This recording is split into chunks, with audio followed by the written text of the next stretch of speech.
What is going on, everyone?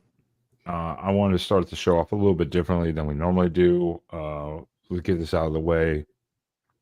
A lot of people have seen the news lately, and we want to give our respects to Kyron Lacy, who is no longer with us. And unfortunately, as a fan of the sport, it doesn't matter what team you root for. It's always unfortunate to see any athlete pass, essentially. And so it doesn't matter if you're an Alabama fan, if you're a Oregon fan, a Washington fan, a Notre Dame fan, a Texas A&M, doesn't matter.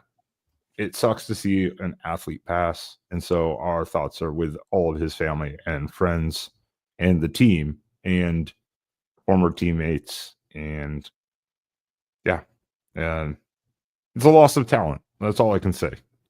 I don't want to go too much more in depth into it because details are still coming out, but it's unfortunate to say the least.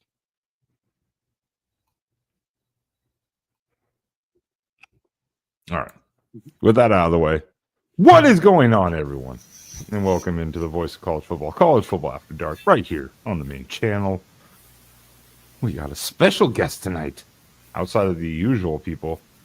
Look at this swaggy guy over here. Yeah, on my spring break at the school I work at, so nice to pop in. It is good. I haven't seen you in a long time, Will. Good to see you back. They let you around children now? I mean, I know you had to take some time, just like everyone does after some brutal losses. Myself included, after brutal loss, sometimes you have to take some time away and also kind of reset the mind. And sometimes it's just good to step away from thinking about college football for like at least like a few weeks. It's good. It's healthy. If you can't talk college football in the middle of April, like, what kind of fan are you? Right. Come on. It's true. But you do need sometimes people need a break once in a while. You know, I mean, it does. It becomes wearing. It becomes tiresome when it's not like your full-time job. This is not what you do. You just do this on the side, and you're trying to always research and find more things. Not just about your team, but all teams. That's a lot to take in. Year-round. So is Mark not paying you enough for this to be our full-time gig? God, are you going to have to go Nico on us? We're gonna get into that. We're gonna get into that. Don't worry. That was topic number 2. That was definitely topic number 2. I do want to address though real quickly. As usual, everyone, please do hit that like button. Consider subscribing to the channel, boost the community, and become a member of this community. And one by one, though, as usual, where can everyone introduce yourself to the panel and where everyone can stalk you online if they want to? I guess we'll start with me. But, of course, when you hit that like button and become a YouTube member of the Voice of College Football, you can bring that fabulousness on After Dark Sunday nights. But in all seriousness, though, you can check me out on JacksonVOCFB on X/Twitter and on Instagram and Threads at JacksonJohnson543908 and on JacksonJohnson979 on YouTube, where I'm 334 subs away from 1,000. I hear that 666 is a very bad number, so I've heard people say you shouldn't say it out loud, but it's I don't know, but if you're that worried about me having bad luck from that number, no worries. That I've got the channel in the chat, no worries. But you could also. I should worry about some customers of mine then, because I had several service orders this week, literally that were 666. Oh Lord! Somewhere in the work order number, yeah. I was like, okay. Anyways, carry on, Jack. But of course, you can check me out on Alabama at the Voice of College Football Monday at 6 p.m. Central Time, 7 p.m. Eastern Time, where Coach Burt's, Jeffrey, and myself go over our take on the Alabama Crimson Tide, including our takeaways from the spring game, our takes on the recruits coming on over to T-Town for 8A, and, of course, we got the call-in show Thursday nights where Jeffrey and I take your calls 10 p.m. Eastern Time, 9 p.m. Central Time, where we go over our takes on the Crimson Tide. And Monday's edition, we will be going over our take on the Tide, the talent, the future. It's an 8-day rewind for the 33rd edition. Will, where can they find you or stalk you if they choose so? So you can find me on Marcus_Air on X. I post a bit on there. And if you want to see my personal life, it's Klowski414 on Instagram. And yeah, I'm going to try to make a little spring game recap because it's on Peacock, so not everyone could watch it. So just talking about the spring game and which of the three quarterbacks do I think look the best that are fighting for the starting spot for the Irish. There you go. Week one, going back to the Hard Rock for week 1 against Miami. So excited to see who will win the starting job. Oh, you're welcome, Babine. You're welcome, Babine. Sean, we go to you next. Awesome. Well, Jackson, if you would be so kind as to drop my janky links to my He janked it. He janked it all up right there. to my Twitter and Blue Sky accounts. It's where Follow the me skies for are blue, especially where Sean. It's especially where the skies are blue, especially when you see Sean Garner, man. Oh, absolutely. I'm not bringing a lot of blue skies around Grand Rapids lately. That's for that's for darn sure. I have not seen an inch of blue sky in like 2 weeks here. But beside the point, those are where you can find me right now. And yeah, right there, you get my takes on a whole range of topics. All college football among them, but certainly not limited to. That's right. And I never do this. I never do it. So I'm going to do it without Jack now to ask me. I'm just Ben of Exploring with Ben and Sam right here on YouTube and the co-host of the Oregon Live show. So check us out there on the Oregon channel or my YouTube. Sean, Grand Rapids isn't too far from Kalamazoo. Are they partying up from the Frozen Four victory over there? I mean, like,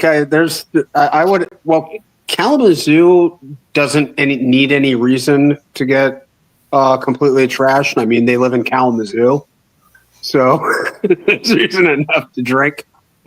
Yeah, no, but it's a big deal. Yeah, if you guys are unaware, Western Michigan won the NCAA hockey championship. Yep. Last night. Yeah, many of my Western buddies were posting all over their socials today. Congrats to them. And thinking of living in somewhere like that and thinking of drinking. To Kyron and to all the LSU team members, I never do this on stream on Mark's channel, but fuck it. No, I'm sure. But I'm sure Shakespeare's in the library. Whoa. In Bell's, the eccentric cafe, were getting lit up yesterday. That was rough. Well, Ben, we've got some Easter treats we got to tell the people about. Oh, that's right. We have you. All right. Before we get into topic number 2, technically, Jackson, you get business. You have some business to get into. That's right. For $2.99 a month, you can become an all-conference member for the Voice College Football, and you can get member-only polls, member shout-outs, custom emojis to use in the chat and in the comments section, and you get a loyalty badge next to your name just by becoming an all-conference member of the Voice College Football. For $4.99 a month, you can get an All-American membership for the Voice College Football as a YouTube member, and you can get access to a VIP hangout and priority replies to comments. But here's the real big one. For $9.99 a month, you can become a Heisman member for the Voice of College Football, and you get a panel invite to CFB After Dark. And if you're wondering, like, if you are looking to discuss college football on a weekly basis, if you're looking to make something of yourself, you can be on After Dark with Ben from It's Sporting with Ben and Sam and on Oregon at the Voice of College Football, where you can give your take on college football. Case in point, you look back at past shows like John D'Animo from Michigan at the Voice of College Football, see Jordan Bowman from Clemson at the Voice of College Football. Several weeks back, Jordan and Tiger Paul Craven had Josh Pate commenting on one of their videos. That can happen to you too. When you come on After Dark, you can come on and give your take on the latest in all college football with Ben and friends here on After Dark every week just by becoming a YouTube member, a Heisman member. As a matter of fact, let me tell you something. You can really make something of yourself by coming on After Dark. And bigger things happen to those that go on After Dark for a lot, for sure. I mean, big things can come for you. That I can guarantee. And we've got the Hall of Fame membership. You can get discount merch for $19.99 a month. And $99.99 a month, you get the Voice of College Football bets. And you can get top-notch picks from Mark Rogers, Steve Merrill, Steve Dace, and Matt Zimick. A Josh Pate comment is not a selling point for a membership. Well, no problem. No problem, man. You can have everybody come. You can be able to. What I'm meaning is you can come on in After Dark Sunday nights. And eventually, if there's a team that you feel is not covered, doesn't have a show, like a Penn State, a Wisconsin, a BYU, a Utah, and You know what that's huh? said, you know what was coming for this. Yep. There we go. Let's come on in to After Dark Sunday nights right here on the Voice of College Football. And what are the Easter Beagle and the Easter Bunny teaming up to get everyone that's a college football fan this Easter? The Disputed National Champions, College Football's Historical 1990s Reset, written by Mark Rogers himself.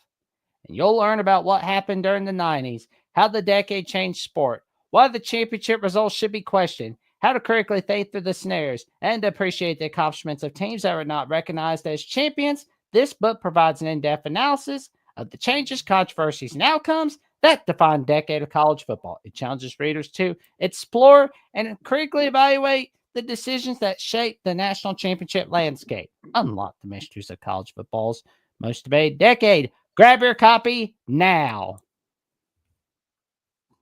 Well done, Jackson. You are the promotional man. Just that's why I'm just like, do business, and I just step away. I just mute myself and I just laugh at the chat. So if we ever have a Voice of College Football auction, we know who's going to be running that. Do I hear an 85, 85, 85? Do I hear 100? Do I hear 125? I mean, look at my lazy ass co-host for the Oregon channel over here, just in chat laughing at people on the panel. And someone block Caden. Someone block Caden. Time him out at least. I do want to give a shout out quickly though. But Caden was here first. He was the first commenter. Karen's here. Minnie is here. That comment looks like it could use some editing. I think I know what he's trying to get at, but I know what he's trying to get to. Minnie's here though. Question. JT is here. Clint is here. Of course, Jackson, Timothy, BB Bean. We appreciate everyone being here. Jim R, of course. Dave's here. Dave's here. He is here. That is true. He is here. Dave's here. Yeah. Well, but being those networks. Dave's here. He's here. Well, they better. Here's my thing, though. They got always appreciate, first and foremost, everyone that joins in, because if you're here in mid-April talking college football, you're a psychopath. Like everyone on panel right now. You're literally a psychopath. This isn't the deadest time of the year. There's some stuff to talk about. At least there is spring game stuff. So if anyone has some more information, we can we do have the draft coming up in a couple weeks. Yeah, After that- is fair. After only that, it 100 is dead. It's only 132 days. May's as bad as it gets. There we go. It's only 132 days until week 0, 137 days until week 1, 138 days till Colorado, Georgia Tech, and Auburn, Baylor, 139 days till Alabama, Oregon, Ohio. All right, I couldn't take that anymore. I had to remove him. How dare you? How dare you? I couldn't. Yeah, just I pick couldn't- up right where you left off, Jackson. I was enjoying it. 139 days till Alabama, Florida State start their season, Ohio State, Texas.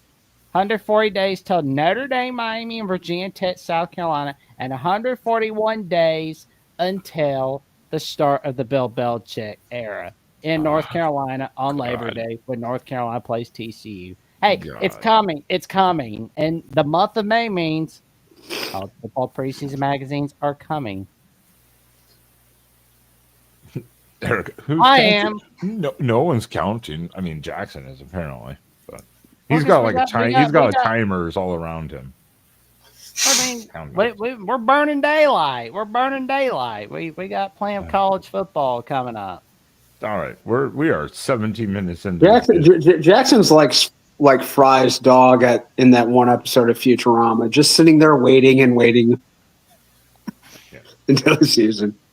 All right, we're Doing 17 minutes. nothing. We're 17 minutes into this bitch, and we haven't gotten to the second topic before the ACC even. Outside of some other obviously spring game news, which could be individual team wise, and one of my photos fell off. Way to go, double-sided tape. Worthless. Anyways, saw it over my shoulder. I was like, son of a bitch. Let's talk about what I thought would happen one day, and it finally has. Tennessee has parted ways apparently with Nico. Let's do it. Yeah, there we go. With Nico Iamaleava. I'm on Levy. Yeah. Oh, his dad! I gotta tell you, man, like his dad so was good. It's like I said on Friday night when it was the last call on the late night call-in show for Friday night on Boys College Football. I told Mark Rogers himself, like, Nico Iamaleava's dad is like LeVar Ball on cocaine. That's what he's like. He's like LeVar Ball on cocaine because LeVar Ball is watching this on Twitter, Instagram, and TikTok. He's going, no, I'm not like that. No. Well, Jackson, weren't we talking about this beforehand? And I said, when Nico was getting recruited, he is already requesting like quite a bit of money for NIL. And I said, this exactly reminded me of, and you had to remind me of the guy from Florida, Rashada. I couldn't remember his name. I remind me of those guys, Dante I Moore. remember it was the exact same day where I was talking with Matt Torres on the Jacksonian almost a year ago that it happened. It was like boom. And I heard you, Will, say Dante Moore. Dante Moore didn't want to sit and wait to play. He wanted to play right away. That's why he went to UCLA. It wasn't about necessarily NIL. He wanted to play right away. But like with Rashada and then Nico, they were specifically like, show us the money. And Rashada, well, obviously that's never worked at all. And I mean, Florida kind of screwed him, but you know. Well, Sean, he's been through 3 programs and now he's looking to go like FCS or something. Well, Florida did kind of screw him because they said, "Hey, we're going to give you this," and then they're like, "Oh, we don't have that," and so then he went also, to Arizona State, and then now he's moved on again, and yeah. So sorry, Jackson on Facebook? With Nico, though, you're the starting quarterback for a team that just went to the playoffs. And you or your family and agent decide to go, hey, I'm not happy with $2.5 million. We want 4 or whatever the number actually allegedly is. And Tennessee's like, no. The thing is, though, the thing that makes this great is that when Tennessee landed Nico, they were like, we're going to win a national championship. We're going to win a Heisman Trophy with him. He's going to be the best quarterback in the SEC. He's going to be the best quarterback in college football. And I mean, he couldn't even beat Arkansas with him. Yeah, Like I that mean, last fine. He was fine. Like his O-line didn't help him. He was fine, but like he was no way close to the best. He's this last year. I would say. I mean, he's a young quarterback. He showed a lot of potential. He was just an average quarterback, and unfortunately, the reality is that when you have a 4 or 5 star rating, that doesn't mean that you are a 4 or 5 star talent. That's your potential. But will you ever maximize it? And like you said, his O-line didn't help him a lot. So is he worth that type of money? Tennessee apparently, and Josh Heupel's like, no, go away. I think Heupel heard the calls from Balls fans. Like the moment there was leaky reports of Nico, just like hinting that he was leaving until he got what he wanted, they're like, no, leave, bro. Like, as a matter of fact, like I was calling the Fine Bomb show on Friday, like when this was like really coming out, and Balls fans, they were just like, he wants leave. Angel. I mean, the thing is, though, this is the complete 180 from ball fans. This is what makes it funny. Like, them completely going from Nico's the best to get out. Like, that's... That is 100% true. Because, like, when Nico's getting recruited, like, we got him. We're going to the top. We're winning the Natty, baby. Now he's like, I need more money. And they're like, get out. And now they're like, screw off, Nico. Hate that guy. He's average. Oh man. Well, I mean, they're all shitting on Nico for trying to all maximize his leverage, and then now when whichever QB they're going to poach and steal from another school after this, like, oh yeah, that won't be a problem at all. Oh man, like Tennessee, like, they're in such a bad. Their quarterback situation is awful. They're the problem. One of the problems with this is it's not Nico. I don't think it's Nico doing any of this. It's his dad. It's literally his family, his agents. His dad is a total. Which is what makes me feel. It makes me feel bad for him. Like it could be like a what could it be thing if he's not good. Like Freddie bad for him about Erica. It could be like a.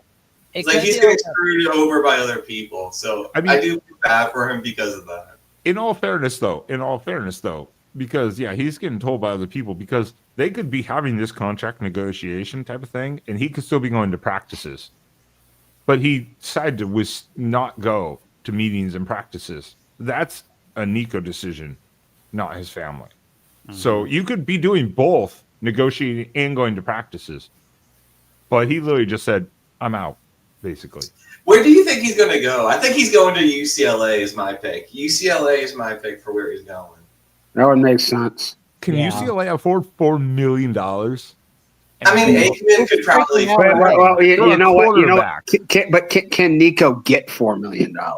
That is true too. I mean, I mean, like just because he has declared himself or his camp has declared him worth $4 million. Someone has to pay that price for you to actually be worth it. If you can't get it from Tennessee when you were already the starting quarterback, your value, I think, just dropped dramatically.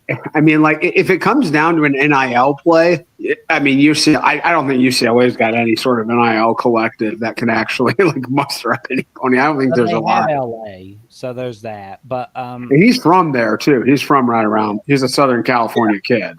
So it would be. The matter is, like, how that matter got started was Nico's dad, like, was bitching at Pete Nakos from On 3, where he's saying, you're a liar, my son's not, that's not happening.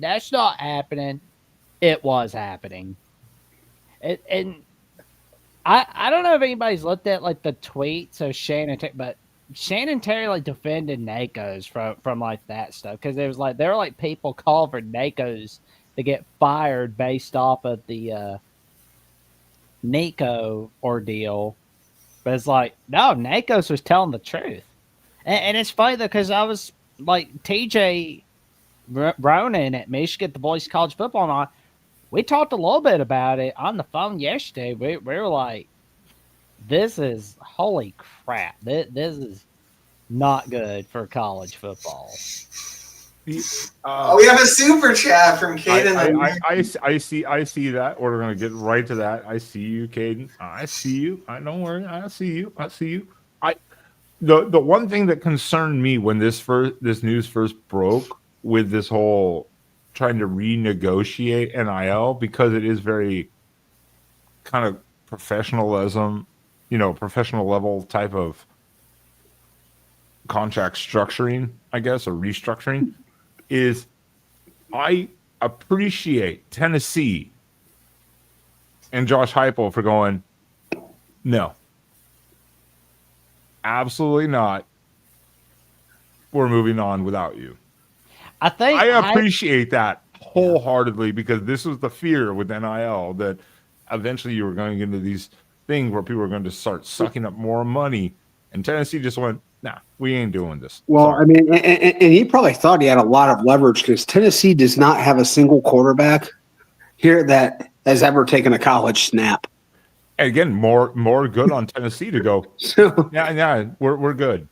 this is Fine, walk. Who cares? this is they're in an awful situation right now. I mean,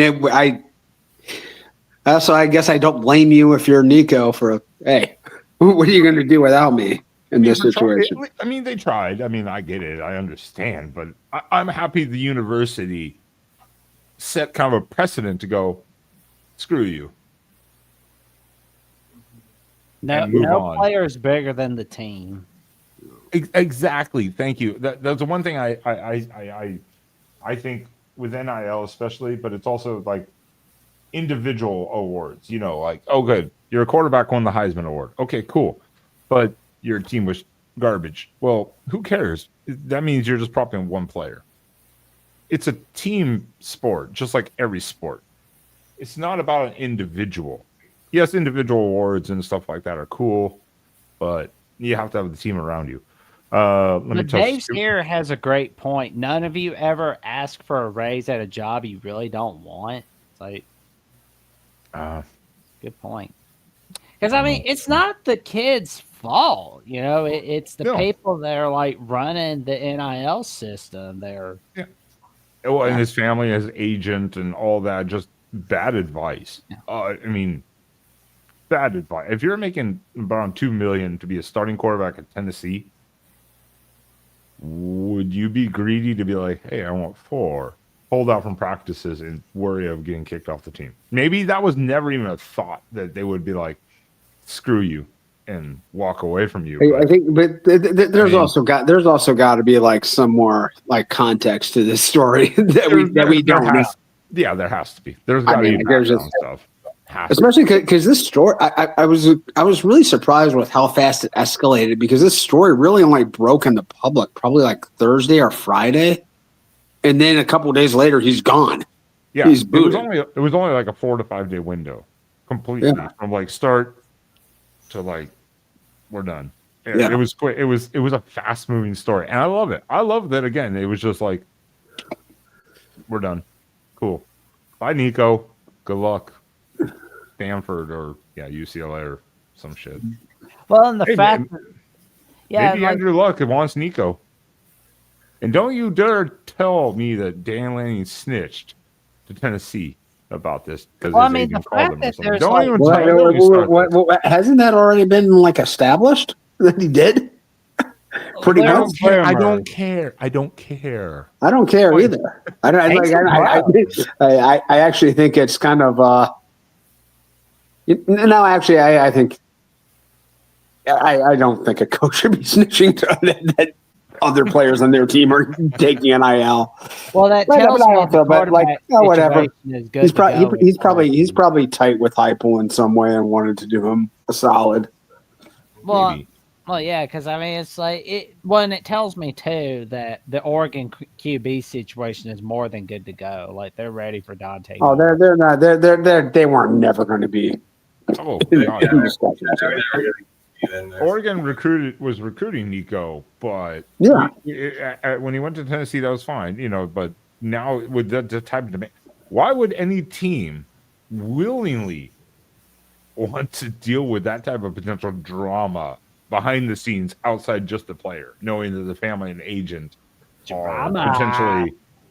Yeah, why would any team want to deal with that? I'm sorry. That's how you get literally blacklisted from going things. All right, Caden. All right, Caden. Oh man, we Yeah. got to pull up the super Yeah, chat. I know we got two of them now. So, and Caden, I highly appreciate you. I know you was over there on I Was Irish. I see you. I hear you. Ben, when did you come out of hiding? He didn't have the guts to bring me on the show because the Ducks aren't national champions. Oh, in the words of Was Irish, that's a $5 holla. $5 holla. Something like It's a $5 that. holler from Game the Man. There you go. That's a much better interpretation. Well, at least he hasn't called you a 5-star dummy yet. Jesus Christ, Will. That hurt my ears. That's like God. And we have another super chat from Cade the Man. We do. We've got a couple. At least Will didn't go into hiding in South Bend. Yes, I've been doing videos with Jackson and a couple with Jeffrey. Yep. Ben's been on here every show since the Rose Bowl. He's been on here virtually every week. I've been here since the Rose Bowl, and I hate to admit that I have been. It took, maybe minus 1 week. I think I was sick. Okay. Yeah. I've been here every show, as usual. And we got a super sticker from the Godfather of the SEC for $4.99. There we go. I love the super stickers. People do not use the super sticker enough. I know, right? Caden, you know what? You want to come on the Oregon show? I will allow you to come on the Oregon show one day, but you have to become a member of the Discord channel, and that way you can get access to us to be invited on, because we don't do many call-in shows. So, not running away from you, but just telling you how it is. Appreciate that, though. The Godfather of the SEC. Let's go. Oh my God. $5 holla. We'll get you. Well, that's interesting because I've been to Seattle and $5 won't get you a whole lot. Not much. Not much. Oh God. I mean, it'll get you a few things at the Dollar Tree, but yeah. Dollar store, Dollar Tree, yeah. And Will, I'm going to give you the $2 holler signal here. Ben is a 5-star dummy clown. Will. 5-star dummy. No, the $2 holler. $2 holler for Kane the Man 614. There you go. I remember when Cade the Man called the West Virginia channel talking about Ohio State, Oregon. I remember that when he talked to Joey and I remember that. Like, oh man, that was so funny. Caden, don't worry. I watch Always Irish. I listen to him. I've heard him go at you before. So don't worry.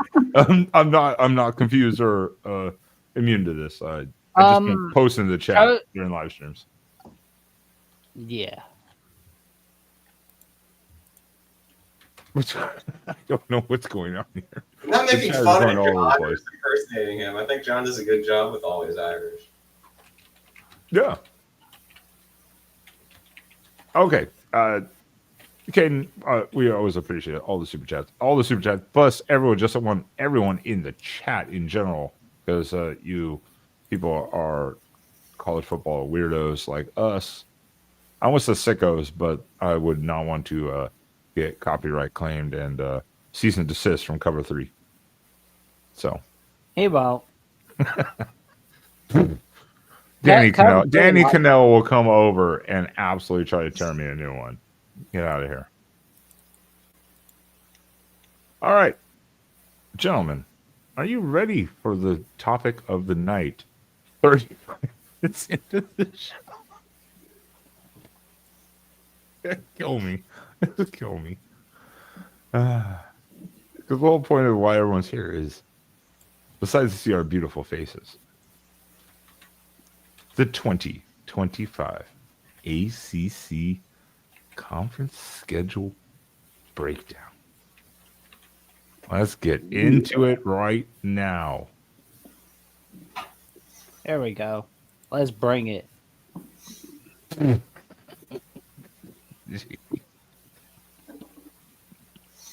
Here we go. Oh, man. Let's see. The Oregon dude runs this group. Good grief. I know, that's harsh. Well, Stanford has Frank Wright, who's That's basically that is some. Can we start donating the super chats to the NIL fund for get Nico to Merrimack? No, Merrimack never came on. No, Merrimack never responded or came on our show to talk football last year. So Merrimack can go screw themselves. We should do a watch party though for Merrimack versus Kent State. That should be a good one. Oh yes, yes, that's a good idea. That is bring famous Kent State alum Mark Rogers onto that, and we can it can be the whole voice of college football community against Mark. Is that right? It's a good idea though. That is a great idea. All right, ACC schedule. I think we said we were going to look at some other teams, but like a couple weeks ago, we did with the Big 12. What is the chat? Who does the chat want us to talk about? Because there's obviously a bunch of intriguing storylines with ACC. So where does the chat want to go? Who wants to be talked about first? What team? Let's go. Come on, chat. First team gets talked about. If we don't get a response in about 10 Somebody. seconds, I'll just pick it. There we go. Oh no. Trojan. Say, Pet supplies. What? Oh God. Florida State. Oh my. Where do you even want to start with Florida State? who's going to be their Better than quarterback? 2 wins. Thomas Castellanos, the Boston College transfer. Yeah. I would imagine he would. I can't imagine he would transfer there if he wasn't going to be. And he can't be worse than DJU. I mean, but again, they literally stripped the entire coaching staff basically down, and they got Gus Malzahn coming in to run the He offense. left Central Florida for this. Gus Malzahn is coming for you. He's probably literally making the same money. He ain't gonna win anything as Bama. He might have been like a Chip Kelly, just done with being a head coach too. Kind of seems like someone who doesn't. He seems like someone who doesn't want to have to deal with organizing NIL funds and calling boosters. I think that's fair. I think that's a fair point. Is that Malzahn was under so much pressure multiple times in his career, where he was like, no matter what I do, it's not enough. So he was on the hot seat at Auburn for 10 years. Yeah, and literally was 10 seconds away from winning a national title. Yeah. So. Oh man. Yeah. Kent State, Mark Rogers' alma mater. There we go. Virginia Friday night in week 5, probably on ESPN2, or maybe they put it on Disney Plus. Starting with Bama, though, is woof. Alabama, Florida State. Expect that to be a 2:30 ABC game, or maybe a nooner. Oh God. Well, at least they do that. Have Sean McDonough call that game. At least they shouldn't have to wait till the middle of November to get their second win this year. No. Do you think do you think they can get to 7 wins this year? Probably. I feel like all of the ACC, like all of these teams, for the most part, like there's just a real wide range of outcomes. There's a lot of parity in the league. So I would think Florida State could turn it around pretty quickly. They recruit better than most of these other schools. So They don't recruit as well as they should, though. no, they don't. No, They Mike absolutely Norvell do has not. lived in the Mike Norvell has lived in the transfer portal, and it worked one year, and then last year you saw what happened. It didn't work. It's a hit and miss. It's the two extremes. Yeah. Yeah. I think Sean makes a good point, though, is the ACC, this is why it's kind of hard, because, like, you don't know what teams are actually going to live up to what they're supposed to be, or what they could be, or just go 2-10, like Florida State. Honestly, You just don't know man. sometimes. Stanford on October 18th. That's pretty funny. At Stanford, though, too, yeah. Like, full cross country. I mean, Stanford took out Louisville last year, and Louisville was at their peak at that point, and Stanford beat them. They beat Louisville and Syracuse, right? Yeah. Uh-huh. Yeah. They were two of the better teams in the ACC. Oh, Alec Manor, he's gonna be a draft pick to watch. Probably a second, third round pick. Hey, Nathan Campbell, what's up, man? I think he could be a third round pick. Io Manor, yeah. His obviously his highlight game was that Colorado game where they came back from like 24 down or whatever to beat. And he's kind of an interesting story too. He's an immigrant. His parent, he didn't start playing football until I think his sophomore, junior year of high school. Something like that, yeah. We're hearing a lot more of those these days, though, where people don't pick up football until like their sophomore or junior year. But they just have that. And then because of all these like 7-on-7s and stuff playing year round, they're able to develop in a shorter time frame, I think. Let's see. Yeah, they just have that frame though, and then they get into it, and they're just obviously talented. Oh yeah, and they're able to work their way into it. But yeah. Well, we got the Florida State Miami rivalry on October 4th. Oh, that's on my birth week. Nice. Yeah. So they've got it kind of hard here, though. I mean, like they have to play Clemson. They have to play Miami. They don't have Louisville. They don't have Notre Dame. They don't have schedule. They obviously have to play at Florida. Which Florida is, projected to be pretty. I'd say consistent at least this year, unlike last year, but that was because of. This is the first year of renovated Doak, though. They renovated it during the season last year. Oof. We see Clemson on November 8th. That's the same day as Alabama LSU. And Florida State, North Carolina State is on November 21st.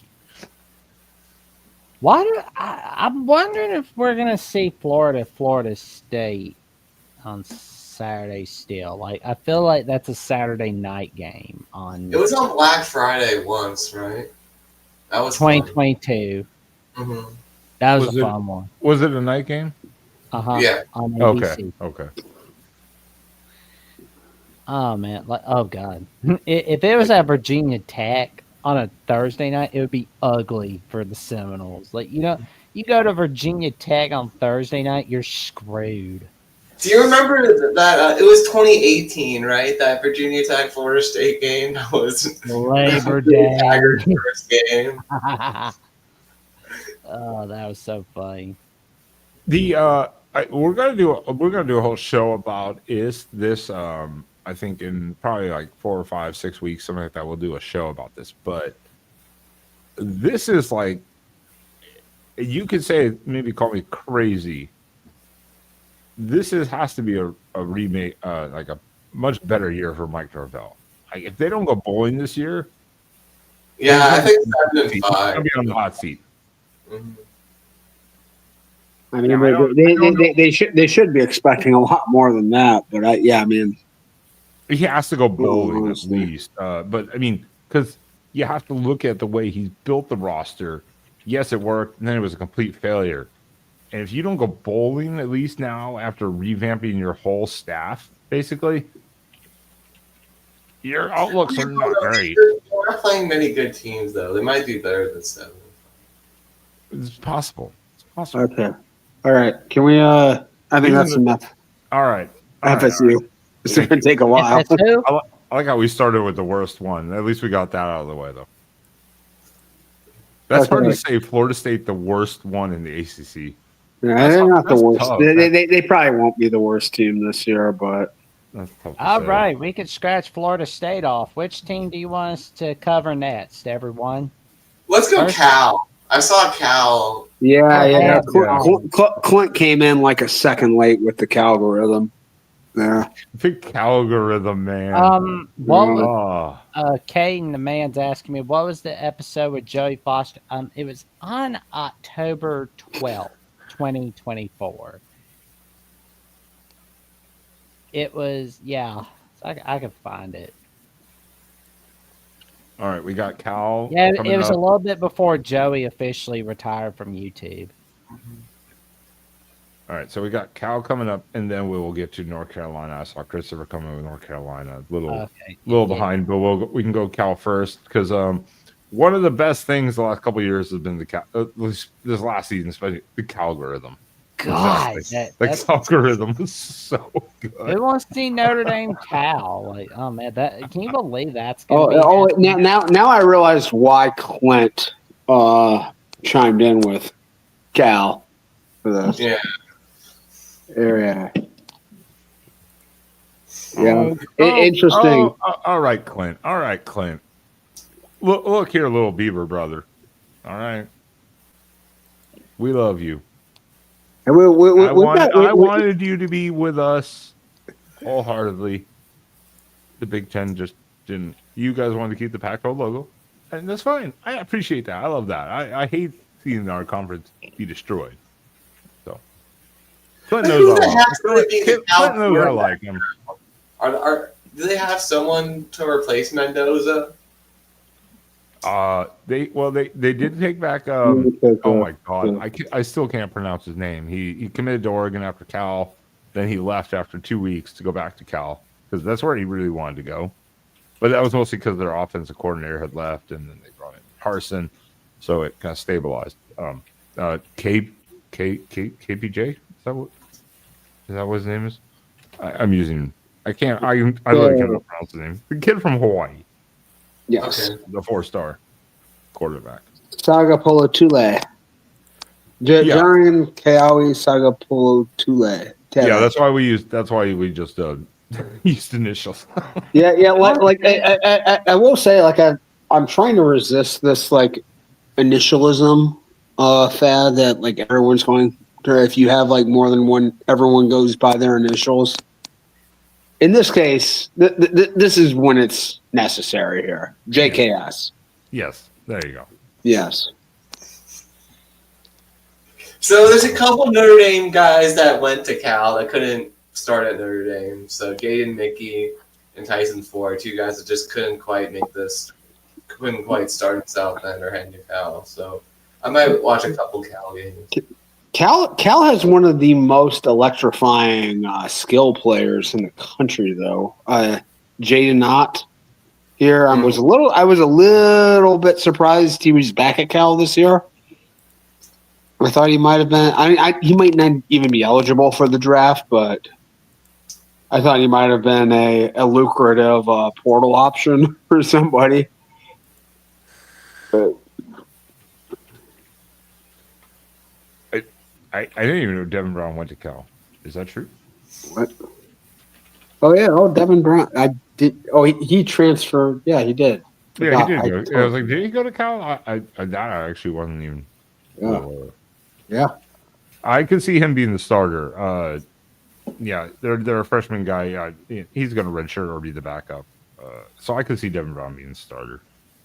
Yeah, Jaden coming back is huge for Cal offensively. Defensively, Cal has been always okay. It's their offense that always always is hit or miss. Yeah. And I'm looking at this, like, honestly, at Oregon State, I feel like that probably should be a win. I mean, Oregon State's really kind of taken it on the chin the last couple years. with. Sorry, Clint. Yeah. I didn't say it. I didn't say it. This is what it is. Texas Southern. And then, interesting home game against Minnesota. So, rare team that starts the season in the old-fashioned way with 4 non-conference games. You don't see that very often anymore. But and then at Boston College and then home against Duke. I mean, it's kind of set up for them to have like a nice little run to start the season. It's possible. I mean, they could lose a lot of these games too. They're not. Yeah, their road games are kind of. I mean, at San Diego State, fine, whatever. But then you got to go at Boston College.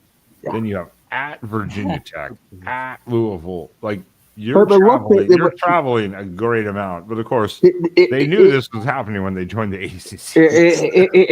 Here's something nice for them though. They do not have outside of that at San Diego State and at Boston College. They don't have a single back-to-back road slate the rest of the year.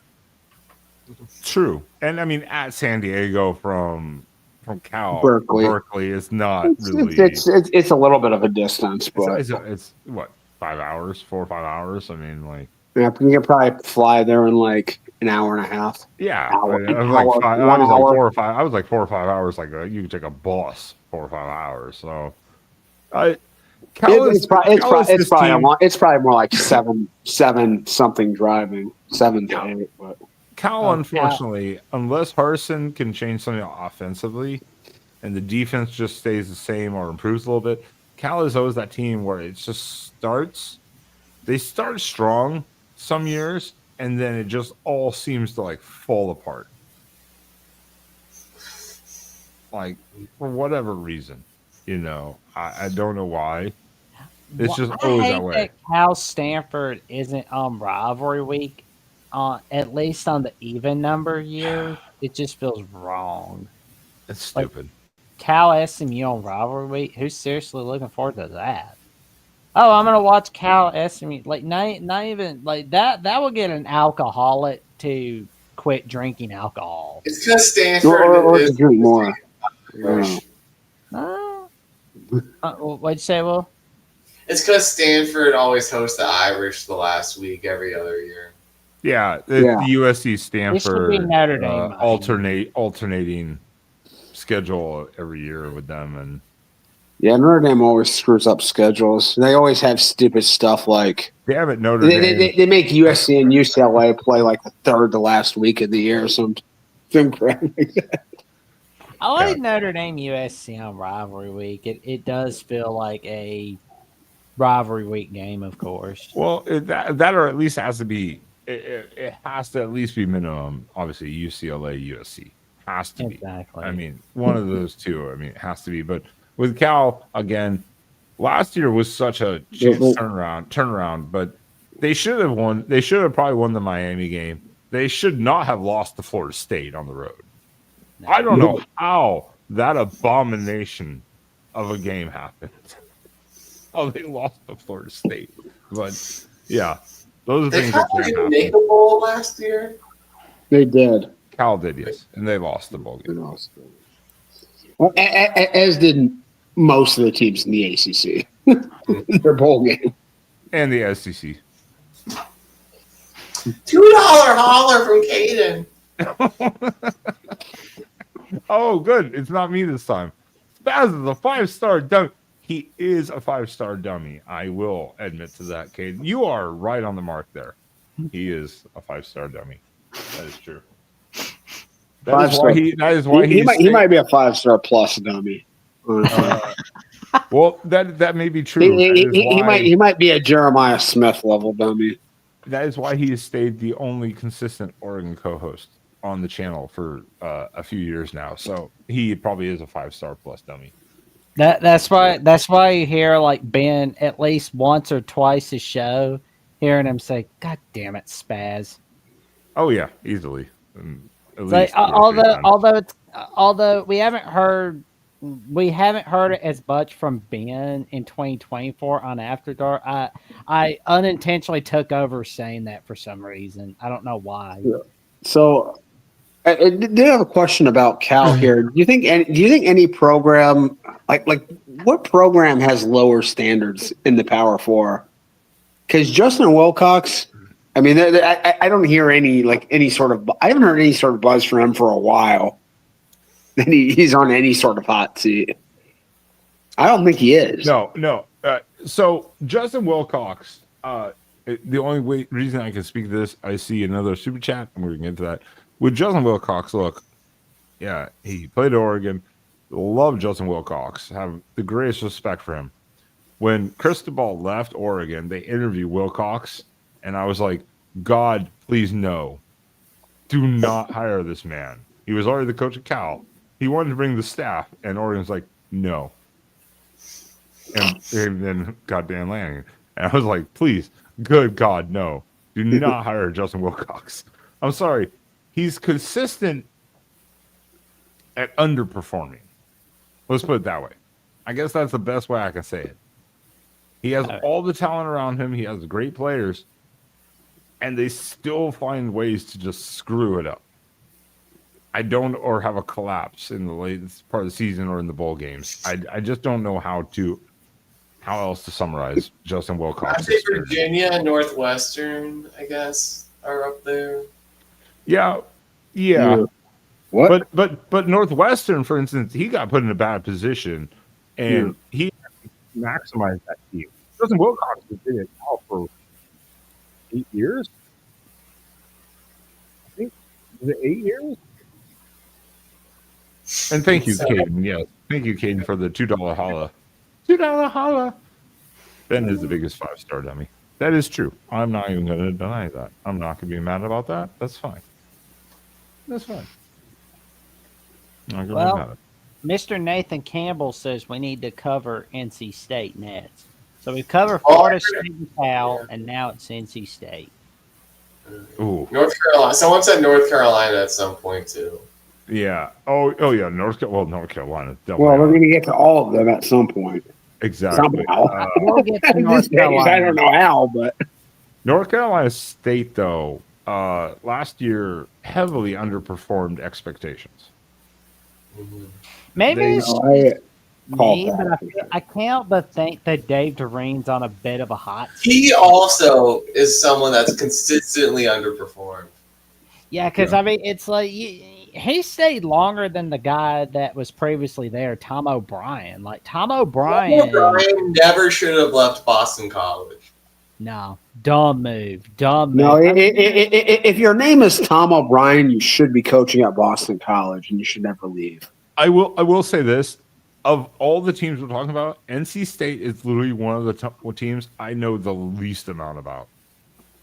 That's how little they matter in the realm of football right now, because I literally have no idea what is happening with NC State. Well, NC State, I thought was actually, I thought they were, I don't know, like slightly overachieving for a while. It's not it has no football tradition or history really whatsoever. No. They were a consistent like top 20, 25 team for a long time. Like, I mean, I get Will's point. It's like they hit a ceiling, and that's being like an 8-9 win a year team. They were pretty consistently up there though, and then last year things kind of they were good for a few years, like you said, 8, 9, 10 wins even. Yeah. But they're an average, bowl team. They've been a respectable program. I have to specify really quickly before I step away for 1 minute. Did we find our gem in the rough here? If you look down October 4th with the Campbell Camels. Oh yeah, the Camels. Let's go. And where's my notebook? I need to find my notebook to write this team down as a potential. Absolutely. Spot for our. North Carolina State has Virginia as their non-con game. Like, I kid you not. Like that is their non-con game, because like they were told, do not go to App State. Can the ACC stop doing that too, where you have conference games and non-con games? Please, can you stop doing this? I thought like getting rid of divisions would have solved that.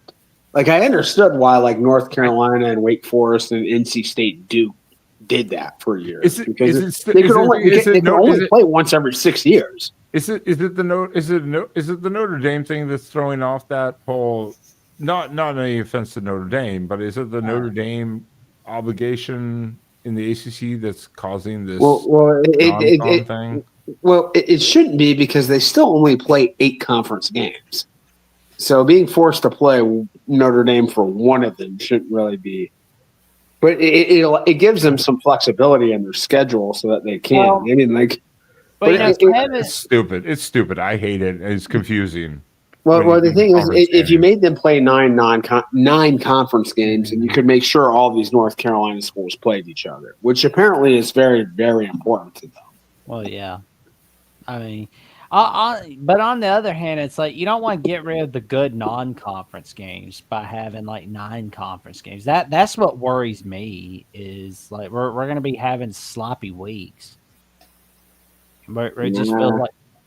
But just make sure the conference games are stacked. The non-cons are staggered. Don't load them all up at the beginning of the year.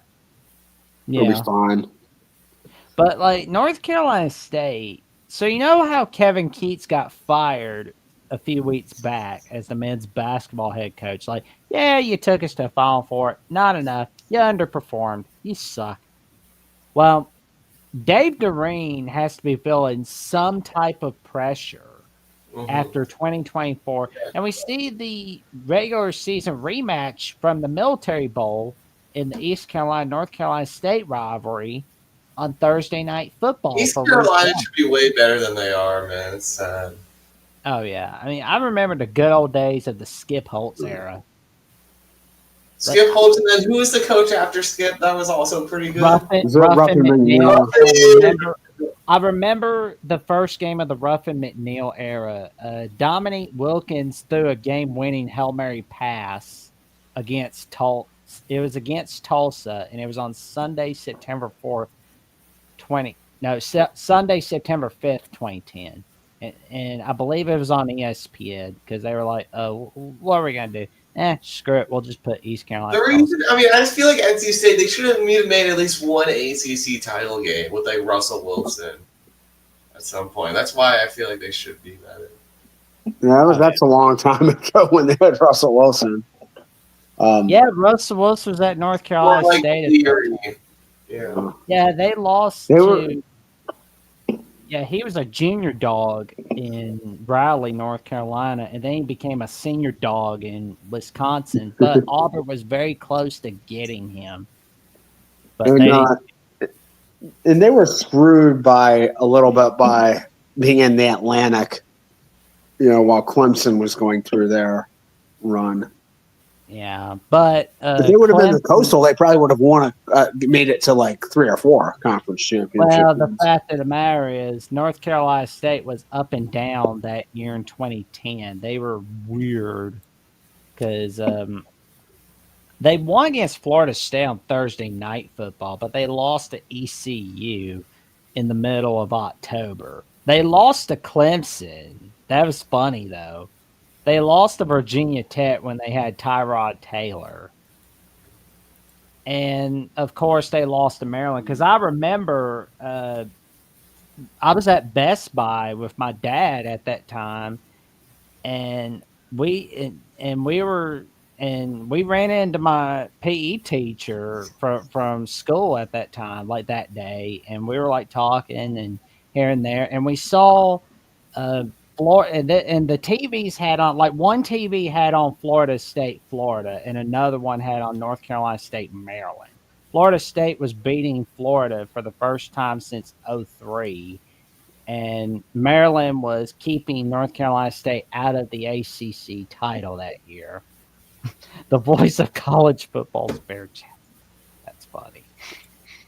But, yes, North Carolina State, it's a lucky thing for them that they don't have to go to Virginia Tech.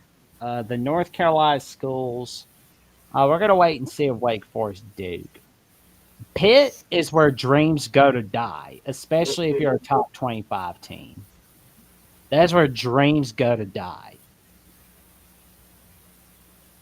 Georgia Tech, watch for them. They're going to be killers in 2025. They're going to be killing some teams. Yeah. Miami. Ah, man. Is this the game Miami pisses away? That's my It question. could be. It could be. Yeah. But they always, I look what the last after that Camel game. I mean, there's really not a game there that I would clearly say they're favored to win. The rest of the way, I mean, clearly they're going to be dogs against Notre Dame and Miami and probably Georgia Tech and Florida State. We'll see what North Carolina turns into, but yeah, they're probably dogs in the last 7 games of the year. So they better start fast. Better start strong. yeah, because and we'll cover Miami in a little bit and North Carolina or whichever team you want next. Chat. Name the team we need to cover next. Yeah, but NC State. Last thing on NC State is they're getting 2 new coordinators, so we'll see. Yeah. They're feeling the heat. Oh yeah, I mean, Dave Doreen, I feel is on a scorching hot seat. If they don't have at least a 9-win season with this schedule, Doreen's out. They go 7-5, he's out. Sits out. 8-4, he gets a lobbying session from his agent, and there's a vote of confidence. 9-3, more than safe. 10-2, more than safe. And I think we heard the man say Miami. Ooh, Miami. Why do I have a weird feeling that Miami is going to have this great start and everybody's going to say how heroic they are, and then they piss away that one game they should, like they did last season. Oh, they're unbeaten. They could go to the ACC talking with 1 win. They pissed away against Georgia Tech. Rivalry week at Syracuse. They piss it away. Well, they did replace the defensive coordinator, but Carson Beck still hasn't gotten his cars back. So I don't know. Carson's Beck's going to be hanging out with his girl. He's not going to be caring enough. Maybe after he gets spanked. Maybe after they get spanked by Fighting Irish. Maybe then he'll start to care. But. Yeah, I could absolutely see that happening. I could see that opening game getting really ugly. I mean, I just think we I'm not impressed by Carson Beck and their offense at all. They're losing their best offensive lineman. They're losing Restrepo. They're losing their running back. That was a Beaver. Yeah, Arroyo, the tight end. Oh yeah, and the number 1 and the lock number 1 pick in the draft at quarterback. And this is true. This is true too. Oh man, this is true remember that we all watched that Miami Cal game. My God, yeah, Cal should have won that. Again, that's a Justin Wilcox special, but he's Jordan Fye is right. The officials really kind of botched that game for him. Oh my God, there were people bragging that this was a big victory for them because College Game Day was in Berkeley. No. Yeah, the algorithm was wild that day. Yeah, I know, the algorithm. It's just because your game was the site of College Game Day, where Kirk Herbstreit and his dog was there, and you got the laugh track Desmond Howard. Oh, Benny was there. Yeah, Benny was there. That's right. Benny the dog was there. That doesn't mean that you had a big victory. And just because Ben Nim kickoff is there, yep, that's the definition of Ben smoke right there. This is when you think of this schedule with Miami though, is as an Oregon fan and being under crystal ball before, this is kind of a crystal ball thing. There's a couple of games, no matter what, you can have the greatest defense or the greatest offense. The other side sucks, and you still blow a game that you should not blow every year. Here's something fun I find looking at Miami's schedule. They don't leave the state of Florida until November. Yeah, that's nuts. That is nuts. I mean, if Miami, Chris, I will bet you $200 that Notre Dame will beat Miami. Mr. LeClaire. Chris, do you accept? Do you accept? My hand's out here. Do you accept? I'll be the one keeping an eye on it, and whoever wins gets the $200. It will be. If he wants to throw another $200 on it, I would take his action as well.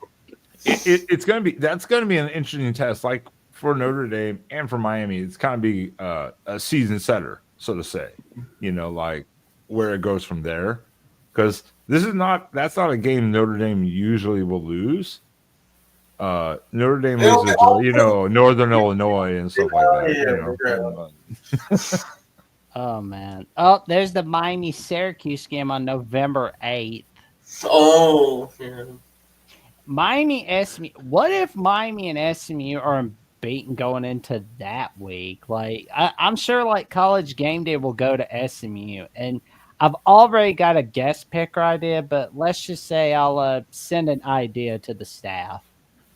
And it's someone at SMU that went to school at SMU. It was the guy that voiced the guy that does Patrick on SpongeBob, but he was also on the TV show Coach with Craig T. Nelson. Oh, yeah, him and Bill Fagerbake. Yeah, I mean, it's like I'm surprised nobody's hitting him up for a guest picker role. Like he would be the perfect guest picker if Game Day ever went to SMU. Like get him doing his Patrick Star voice on college. Wait. What?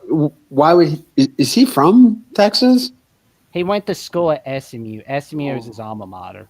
That guy definitely does not sound like he's from Texas. He sounds like he's Minnesota and North Dakota or something. And plus I'm sure like Reese Davis and Kirk Herbstreit will get a laugh out of his Dauber role. Yeah. I mean, I can see SMU being undefeated, and we're going to look at SMU's schedule too. But I mean, I could see them being undefeated, both of them at that point.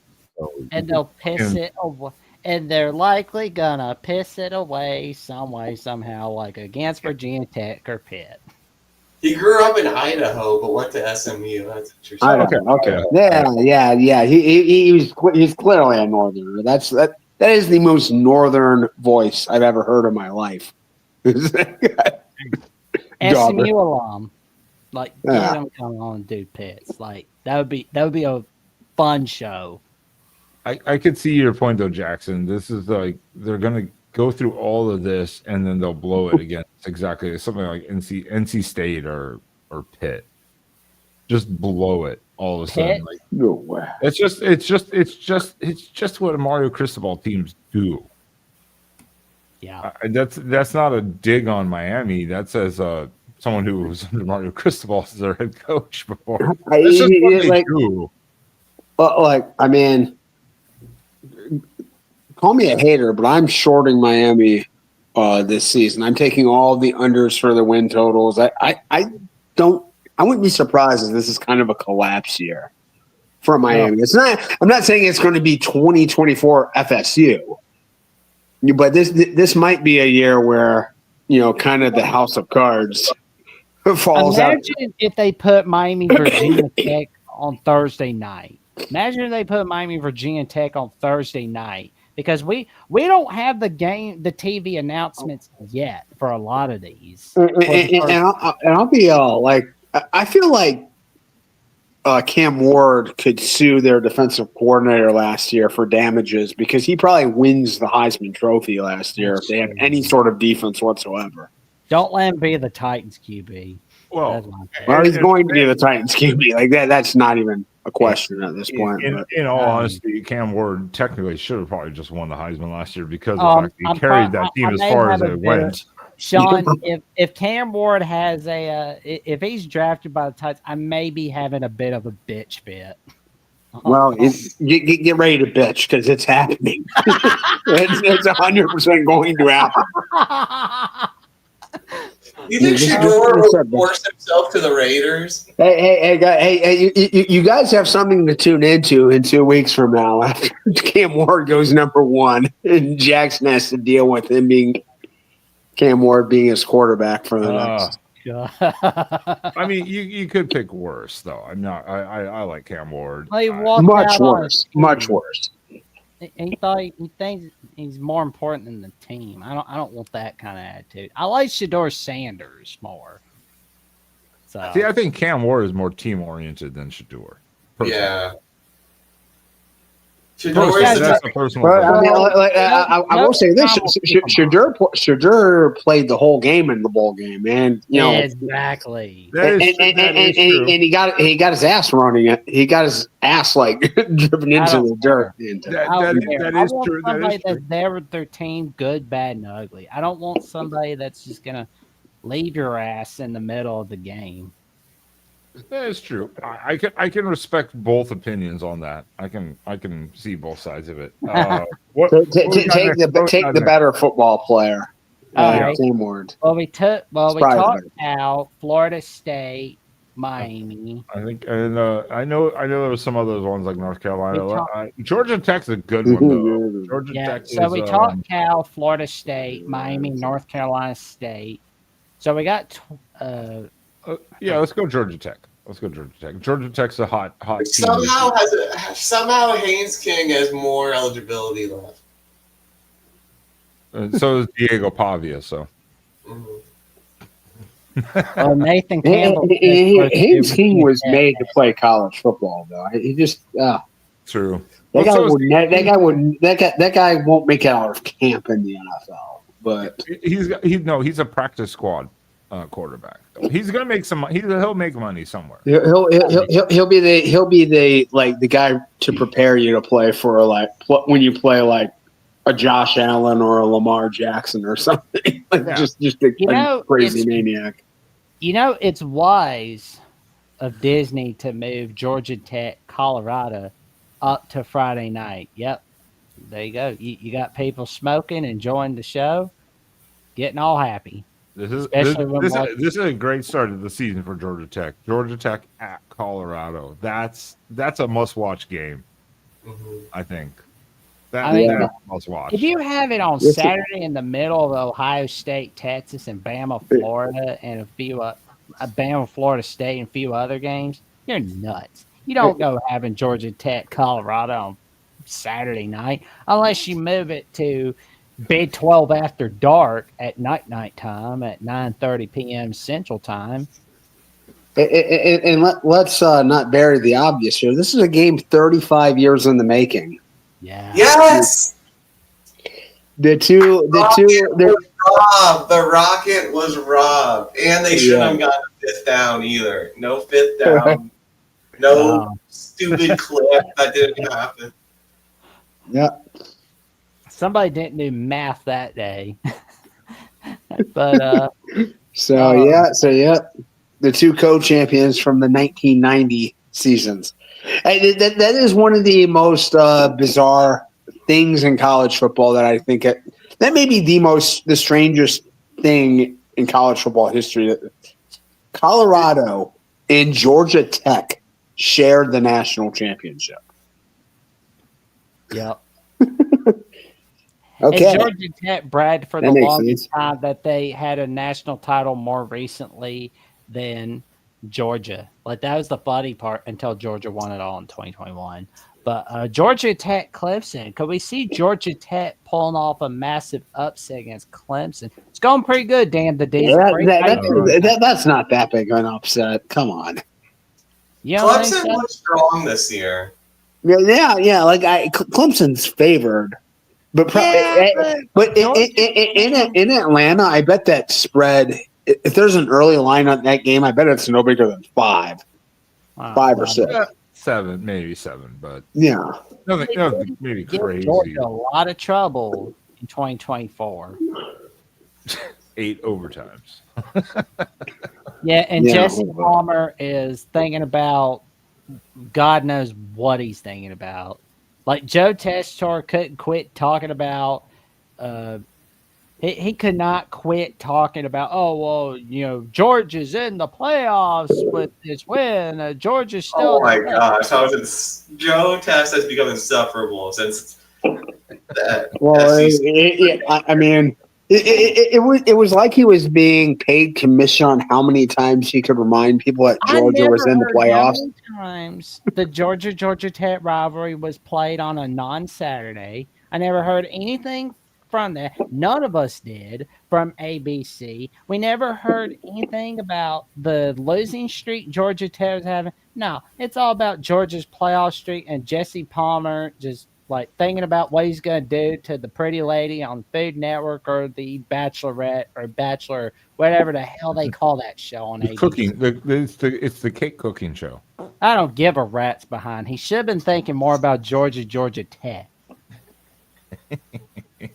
If he likes Food Network that much or that stupid little cooking show, he should go there. He shouldn't be calling college football. No, right. Georgia Tech will be interesting this year. Can they capitalize what they did last year? Yes. Last year they were a very good team. They were a very good team last year. And I'll tell you, that Clemson game is huge because the rest of the conference schedule is very manageable. I'll say it. They get Virginia Tech and Syracuse, which are probably the toughest remaining teams on their schedule at home.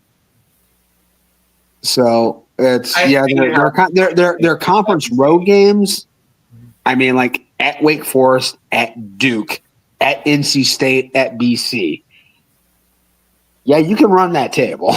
I mean, that's not asking too much. Yeah. No, that's a very reasonable, and then obviously just neutral, quote unquote neutral site, which they're in Atlanta themselves. So I mean, whatever. But Georgia, obviously, that will be tough as usual. But yeah, the road slate is pretty nice. Yeah. Duke will be an interesting one to think about because Duke was an overachieving team last year, I think, in some degrees. But maybe Manny Diaz is just that good of a coach. Speaking of Duke, would that be a good place to go next? Yeah. Yeah. It just seemed like a good sideline. I know. The chat did ask for your Virginia Tech, Jackson. Okay, that's fine. Virginia Tech.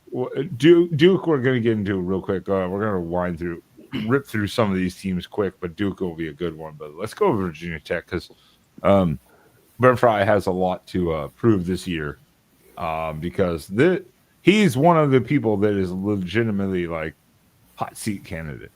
Because Virginia Tech is a proud program, allegedly, and especially because they should be pretty good. Like there should be high expectations this year. They're returning more than most teams this year, and they have high expectations just in general as a team. I mean, as a program and all that, they have at least consistent good bowl expectations. You know, we've seen like what they can do and like how much fan support they can get. How big of a deal it is when they are really good, and we've seen that you can be really good for a long time there. So I mean, for them to be as mediocre or as bad as they have been in recent years is a bit of a shame. I think college football is better when Virginia Tech is good. It's true. And now I will point out quickly, through 5 weeks, including the spring game, they could be 2-3. Meaning the spring game was a complete loss. And then you start with South Carolina and Vanderbilt. Not a great start for spring game. Virginia Tech. They lose their spring game because it's trash. But yeah, South Carolina and Vanderbilt to start the season. Not great. Yeah. That's not great. I don't know. I mean, like, what I like about them starting with South Carolina is that, I mean, if they want any chance of getting an at-large bid coming out of the ACC, I think you have to get a big quality win. So it's kind of a nothing to lose game there because if they lose that game, well, you've still got the conference slate ahead of you here. If you win that game, that could be a very significant bullet point in your resume at the end of the year. it definitely can be. But I'm saying it's not the greatest or easiest starts. But like I'm saying, it doesn't really hurt them at all if they lose. No, but if you were a team, would you prefer to start playing with against South Carolina or Vanderbilt, or would you prefer starting the season off playing the what was it, Jackson Scroll, the Wofford Terriers? The Wofford Terriers. The Terriers. That's in our running also as a team choice to watch this year. You never know, they might break out. They might break out this year. I don't know. I think this is a team that's probably a little bit more veteran. They should be ready to go and play a game like South Carolina. I don't know. They got Old Dominion too. Oh God, Old Dominion, yeah. Yikes. Old Dominion. Right? After those two games, then play Old Dominion though. Yeah. Watch out for Old Dominion. They should put Virginia Tech Miami on Thursday night, honestly.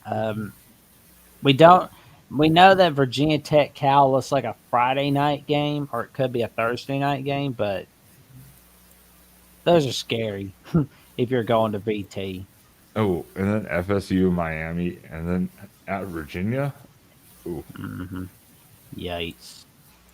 It depends on how the season rolls out in the first 6 games to see how that last 3 to 4 stretch plays out.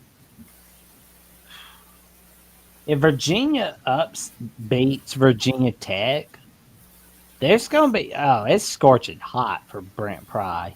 Oh. It's already warm. Yeah, that would be only the second time since 2019. Uh-huh. Oh, yeah. Yeah, his seat is warm. 2004, yeah. Somebody's getting fired if that happens.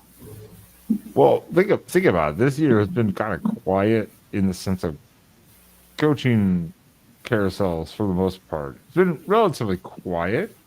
Realistically, next year it's about to get extreme, I think. Oh yeah, it's going.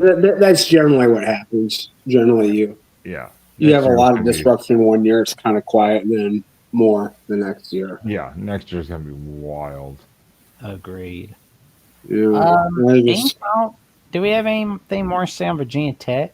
I just want to say, like, Kyron Drones, he might be, as a quarterback, I think he's a guy who could take that next step and become like a player of the year candidate. True. Or he could just continue to be highly inconsistent and erratic and cost the team a couple games. So, so they're, I think they'll go as far as he carries them, and it could be pretty far. I wouldn't be surprised if they emerged as one of the better teams in the league this year. I think that's the sentiment, though, of a lot of the ACC teams. Yep. But I think Drones has a little bit more high potential and high end upside than a lot of the other quarterbacks in the league. Mm-hmm. Well, yeah.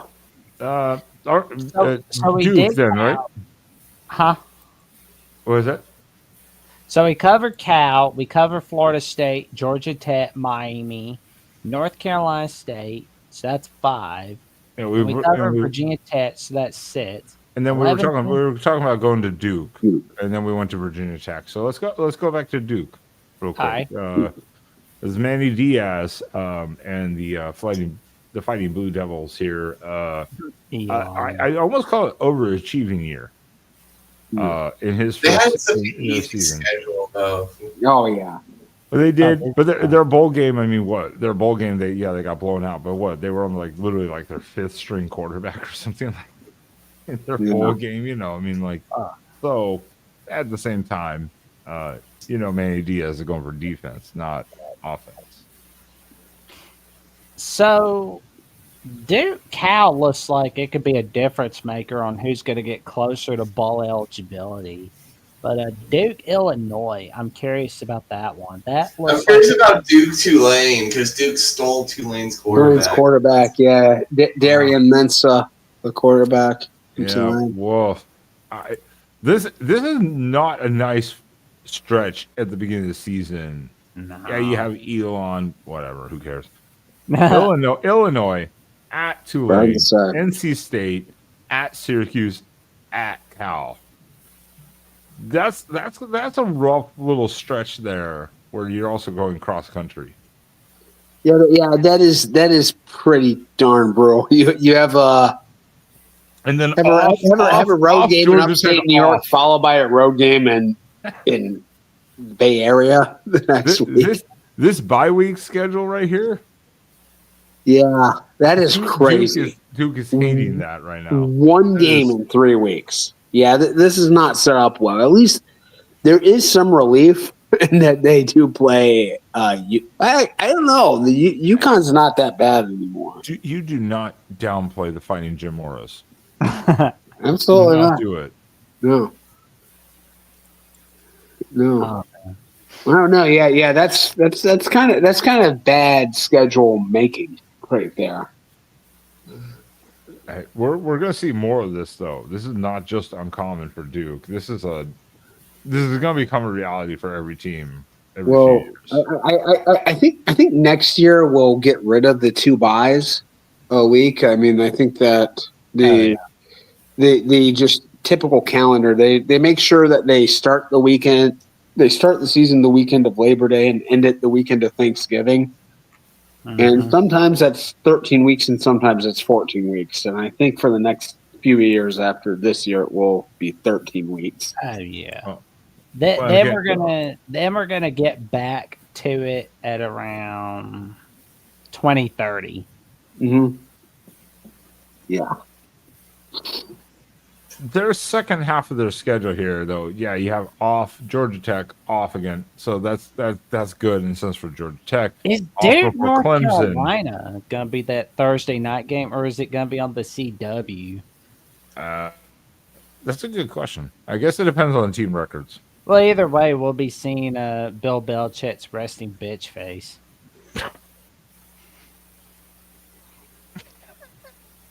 So, That caught me and off I would guard. say, like, is this Wake Forest game? Is that a conference game or is that That's a conference game. okay? Rivalry weekend, Duke Wake Forest. It's not the greatest. The last stretch of the season though is not bad, but not great either though. Because you don't know what Virginia is going to be. You don't know what North Carolina is really going to be. You don't know what Wake Forest is going to be now with the coaching change, with Dickert coming in. I don't know. I don't know for Duke. I think they overachieved last year, as I said at the beginning. Yeah. They overachieved. Their schedule is horse done. Let's look at Carolina. Absolutely. Oh, and by the way, check out the Tar Heels live on North Carolina at the Voice College Football, where you see McRae and Rice covering North Carolina Tar Heels, where they bring some magic all over the place. Stay tuned. Nathan, this makes no sense. Here we go. Boom. So are we looking at North Carolina, or are we looking at Bill Belichick's 24-year-old girlfriend?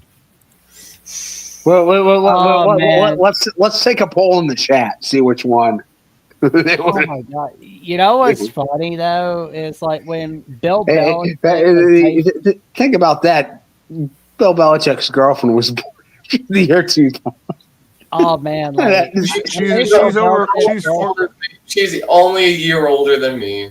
She's 14 years younger than me. oh my god! She was born after the year 2000. Bill Belichick, I believe, was born after the year 1900. Like at some point. When Bill Belichick, we don't. I'm not. No one knows for sure, but when Bill Belichick was made fun of on South Park in 2008, his girlfriend was 7 years old at that time. Someone kill me right now. Just absolutely take this. Hold on, I got it. Bill Belichick's girlfriend is competing to become Miss Maine. Oh my Well, god. she is part of the- Was she a 9/11 baby? Oh, all right. We're getting way off topic right now. Oh my god. That is so wrong. Oh, wow. I'm going to get some angry texts coming soon.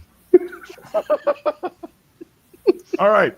Let's go. North Carolina. Let's go. Oh, the start of the Belichick era in Oh, man. on Labor Day. Oh, his girlfriend was born the same year that Tom Brady first started for the Patriots. Oh my god.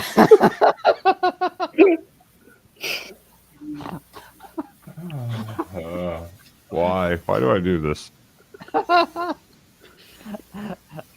All right. The Bill Belichick era is here. Mac Brown was forced out from 2 programs now. Even the return to North Carolina, he's forced back out. Bill Belichick's here. He's one of the highest paid coaches in college football. He's one of the highest. He's one of the highest paid college football coaches. One of the top 5. Wait. And he's never coached college football. Can we take a look at the top of the schedule? What is this?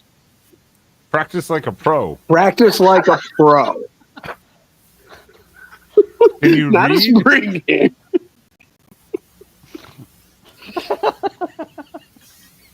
What world are we living in here? That practice like a pro is on their official schedule. Yes, it is. It's actually already done. That was yesterday. Yeah. I guess I saw a clip of that was related to the previous topic we were talking about. Yeah, I apologize to everyone. Outside the Oregon spring game, which is not until the 26th, I give shit about when everyone else's spring game is because I don't care. So, yeah. To start out, though, 1-on-1 with Sonny Dykes. And Sonny Dykes welcomed Dion into the Power 5 football. Now he's welcoming Belichick.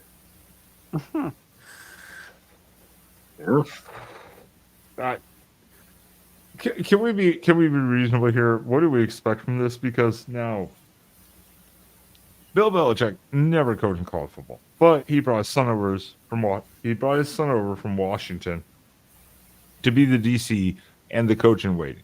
That's literally in the contract. Basically, the coach is Steve Belichick, I believe his name is Steve Belichick. Yeah. Oh, and I'll He's the say coach in waiting. this also. Who is doing the recruiting? Who is doing really all the on-field coaching, play calling? Bill Belichick is literally the epitome of what you call the CEO. Oh yeah, like Well, Belichick. I imagine Bill Belichick's he's a football guy at heart. I think he was. Real I think CEO. his girlfriend's doing the recruiting. All she's got to do is post an Instagram photo of herself, and then it's like the players are going to be like, boom, I'm going Chapel Hill.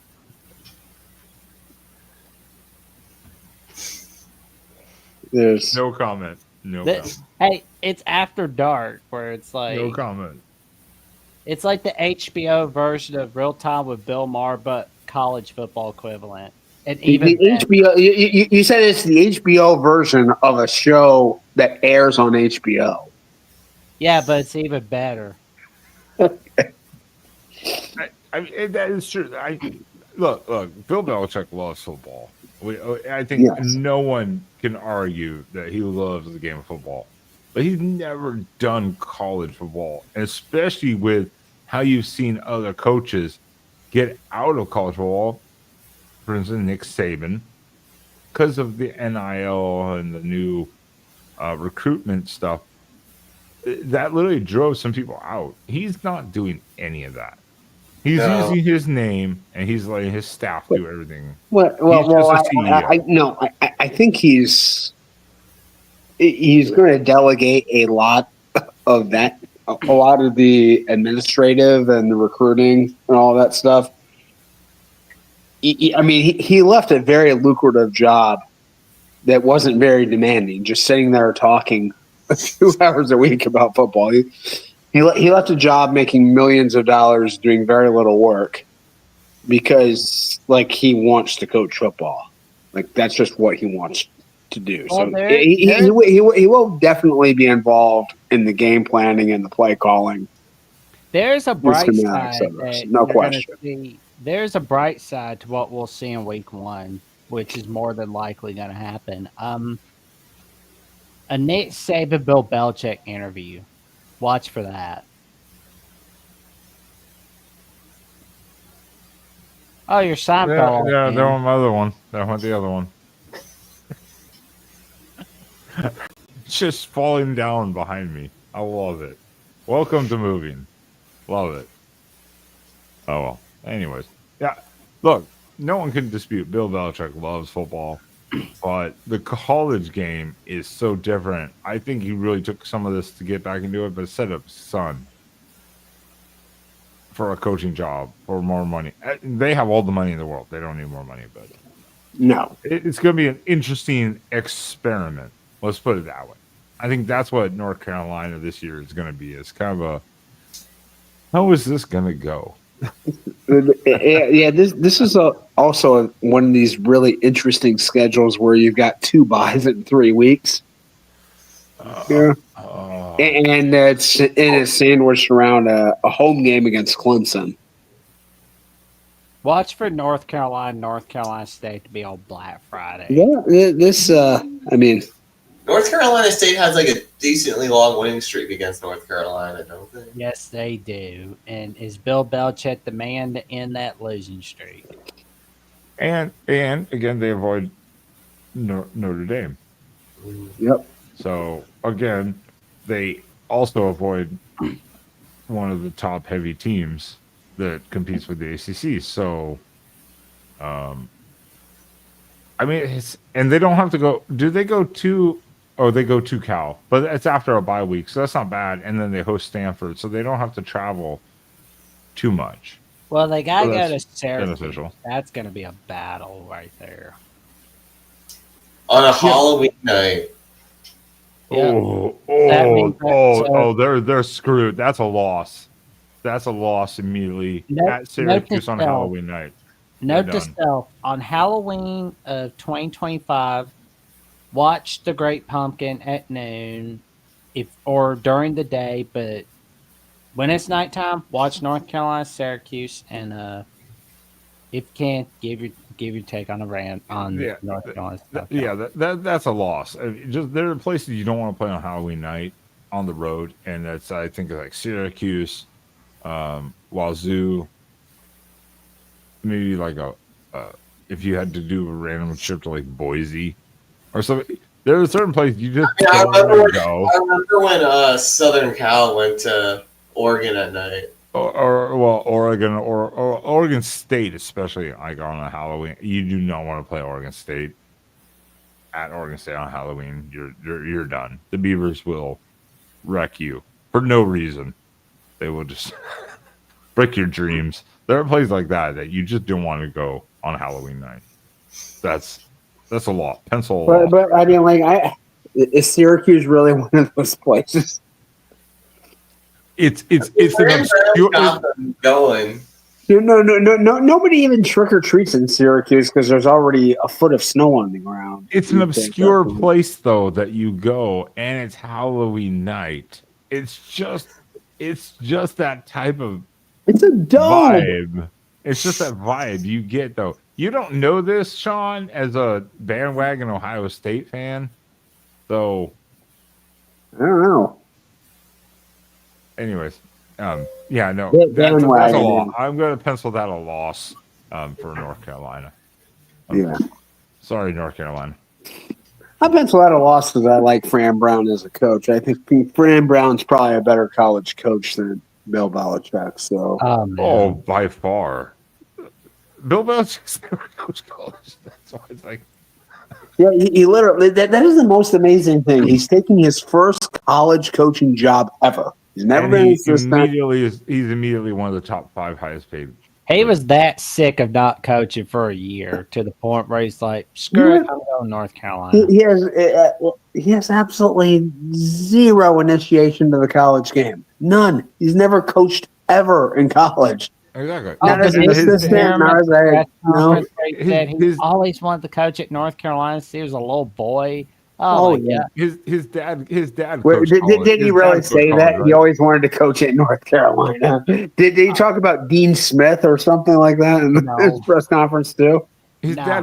dad coached college, right? Yeah. Mhm. But Yeah, his not, dad yeah, was a coach at not Navy, him. I think. Yeah, Or, but not yeah, him. and Yeah, at but not UConn, him.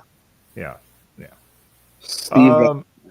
Well, fuck it. We were on the we're talking about. Oh, well, there we Okay, go. so we Never mind. covered Never mind. Cal, we covered Duke, we covered Florida State, Georgia Tech, Miami, North Carolina State, North Carolina, and Virginia Tech. So that makes it 8 teams down, 7 teams to go. Number 9 is Oh, my Louisville God. from Nathan Campbell.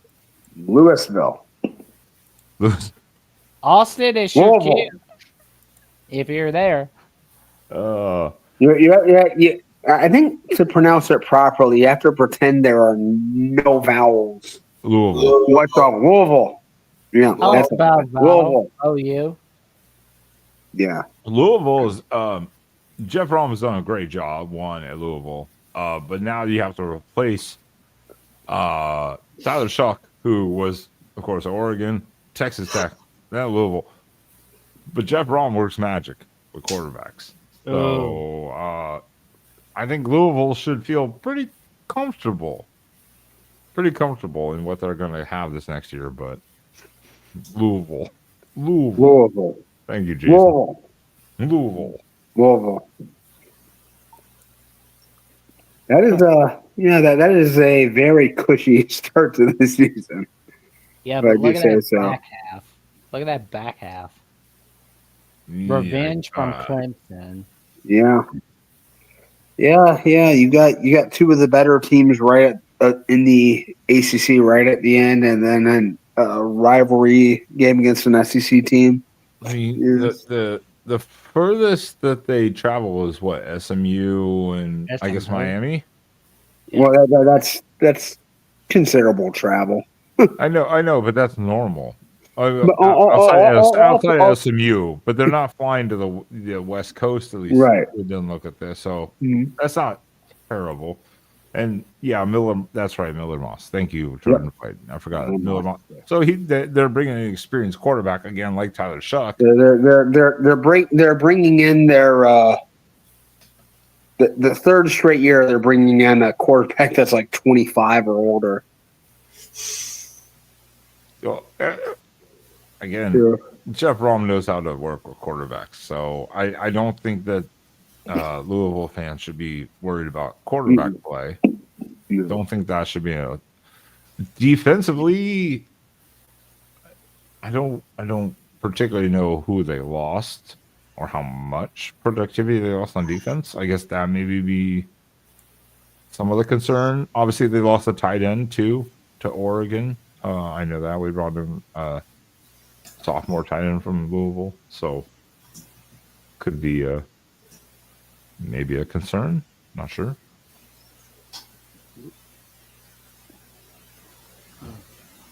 Well, could be that's yes.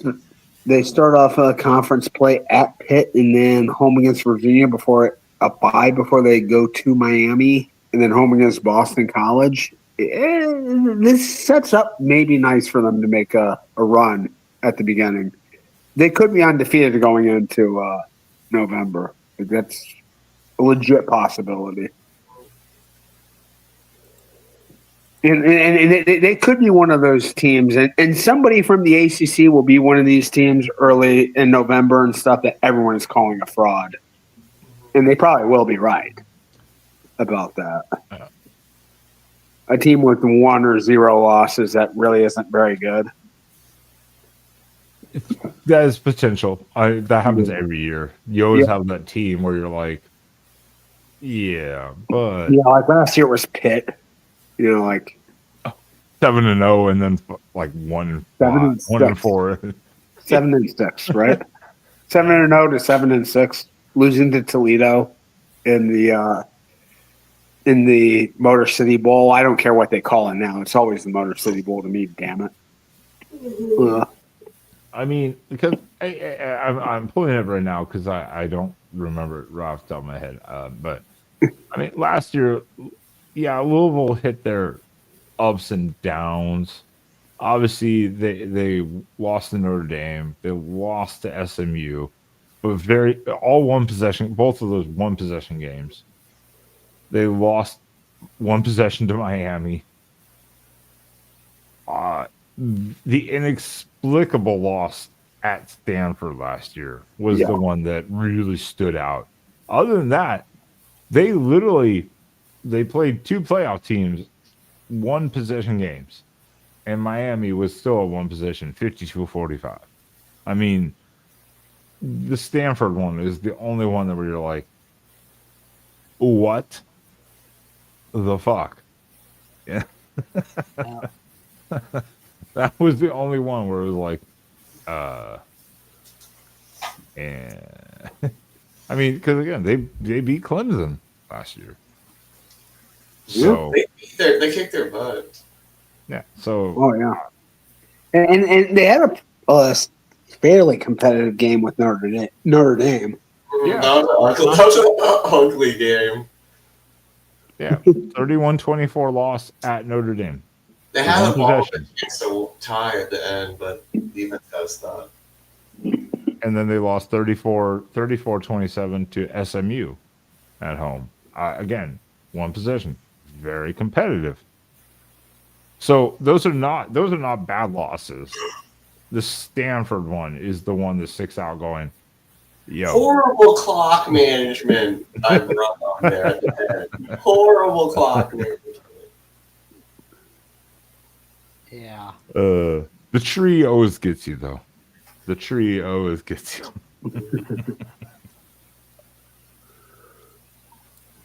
I think Louisville fans though should be pretty positive about this year, though. Braum has got this. He's got the program at least. It seems like in a consistent place. Let's put it that way. Yeah, and if we're just evaluating the schedule is great. I mean, the schedule is awesome. I mean, even the tough game against. I mean, you play Clemson, but they're at home. The trip to SMU, it kind of sucks that Clemson and SMU are back to back, but and then you don't know you can lose one of those games and be totally fine. Yeah, really, you don't know what Kentucky is going to be like, so that could be like a back to like a triple header, kind of like whammy at the end of the season. You just don't know, but other than that, yeah, not bad in the road schedule. But it's fine. You can they have a really good path to be 8-1 or 9-0, and then hopefully you're ready to go for the end of the season anyway.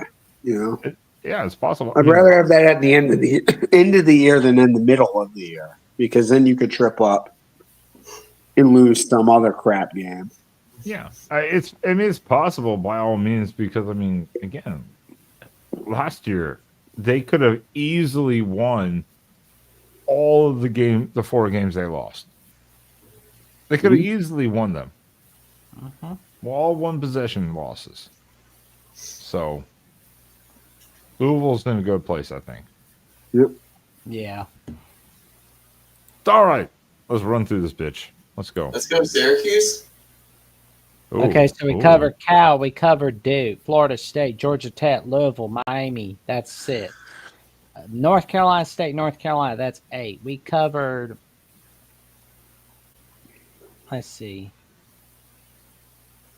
Oh, I don't think we covered Virginia Tech yet, but we'll get. We did Virginia Tech.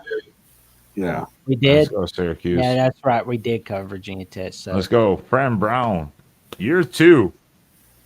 Absolutely. What can he do? They could win that Tennessee game without Nico, maybe. Oh yeah. I don't think that's going to happen. It's wishful thinking, but it's not happening. It is a neutral site, though. It's not like, oh. I mean, I'll tell you, if Tennessee doesn't do something at quarterback, that game is very live. You don't think Jake Merklinger can get it done in Knoxville? My feeling is probably not. With the name Merklinger, no. That is not a QB name. No. If Syracuse were to beat Tennessee, even in Atlanta, neutral site, if Syracuse did that, Tennessee fans will throw themselves off a cliff, and Syracuse fans will be insufferable. So, yeah. And then they would lose to Then they would lose to UConn the next week. Oh, this is tough. You gotta go to Clemson. You gotta go to SMU. Ooh. At Georgia Tech too. Oh my God. Okay, never mind. Syracuse might not go bowling. This is by far the most brutal schedule. This is the worst thing I've ever seen so far. Yeah. Four. You've got 4, and then they also have to go to Notre Dame. Yeah, that won't affect conference standings, but it's they have to run their slate at home. They cannot afford to lose one home game. You've got Tennessee and Notre Dame out of conference. One of them being a true road game, the other one being a neutral site game. Whoa. Hey, Syracuse tougher and than then you get all the tough teams, most of them on the road. Yeah. In conference play. This is a meat grinder of a schedule. If Brandon Brown somehow gets Syracuse to the ACC title game, just name him coach of the year this year. At least the ACC coach of the year. Yes. At least, yeah. Yeah, as you go through that one, he scrolled down and I started looking at and I'm like, oh, this is unfair. Yeah. I mean, they have a bye at least between the at Miami and at Notre Dame, but like that's it so far in the season. It's like their buys at least are set up pretty nicely. Yeah. You have some decent breaks, but like still that's that's not fair compared to some of the other schedules we've looked at. That's not fair. Oh, neither are a lot of things in life. Yeah, but this is by far the toughest schedule we've reviewed so far. I don't think anyone's going to top that. I think if they go bowling, I think that would be a success. If you're like at the end after a bowl game, 7 or 8 win with a bowl game win or something like that, I think you'd still say pretty good after you just lost McCord to the draft. And some receivers, I think you would still say pretty successful, for Syracuse standards, anyways. Let's put it that way. And with the schedule, how we feeling about the Fighting Narduzzi's on the banks of the Allegheny? Yeah. What? So stale. They're so stale. Yeah. Stale. Stale as saltine crackers out for a whole week. Yeah. What is Pitt gonna do with Narduzzi? He's been there a long time. Obviously, he's very well respected. He's had ups and downs, but what do they do? How invested are they with football? I think that's kind of the thing, and his contract, all that stuff. There's a lot of stuff we don't think about as fans necessarily, but when you look at it as university administration wise, where are they? Especially with Narduzzi. I think he benefits from Pitt being a pro football town and them just kind of being in the shadow of the Steelers. I don't know. I mean, he's delivered some decent seasons for them and not many bad ones. And Pitt's, one of these programs we were talking about before, just the standard's not really high. Like just don't be an embarrassment, and you'll stay around for a while. Win the brawl. Yeah. Yeah. Yep. Yeah, definitely win the brawl Yeah. with West Virginia. Definitely, if Yeah. you're doing that, definitely do that. But I mean, who's Pitt's biggest rival outside of obviously West Virginia? But Penn that's State. non-con. Penn State says they don't. No, This- no. They've got their biggest rival coming up, Duquesne. The Pittsburgh the battle of the Pittsburgh schools here, the intra-city. I mean, like these guys, this should be played every year. Okay, Pitt, Duquesne. okay. Outside of non-con, who I would is say the probably actual Syracuse. conference? In conference, Nobody. I guess the closest thing they would have to a rival might be Louisville. Syracuse. No. I mean, they have some history with Syracuse and Louisville. Yeah, I see. Not much. They don't have- I couldn't pick between the two of them, to be honest. I would say Syracuse probably more, but to be honest, that's my point. It's like, who is their actual rival? You know, in the conference. If they joined the Big 12, they would obviously have West Virginia and then a little bit of a rivalry with Cincinnati. Pittsburgh and Cincinnati have. BC, I could I see a wish little the bit. ACC and the Big Ten would trade with each other for conference realignment. Like the Big Ten would trade Rutgers to the ACC, and then the ACC gives Pitt to the Big Ten so that we could see Penn State, Pittsburgh on an annual basis again. Yeah. I mean, obviously Pitt would take that in a heartbeat. Pitt's administration would be all over that, and then they would probably get pretty serious about football if that happened. But And this way you got a good annual Black Friday game for the Big Ten so not only would you have Nebraska, Iowa, but if you put Penn State, Pittsburgh on Black Friday every year, you got a winner. who would Michigan State play? Who would Michigan State play The then? 80s were all about Penn State, Pittsburgh. And if the ACC Big Ten decided, let's do a little trade. We'll trade Rutgers to the ACC for Pittsburgh. It's not happening though. We It should, know that's though. not happening. We know it's It not happening. should. We're way so far ahead of It ourselves. should here. happen though, because like nobody looks forward to Rutgers, Maryland, or Rutgers, Michigan State, or Penn State, Rutgers. Oregon going to Rutgers this year.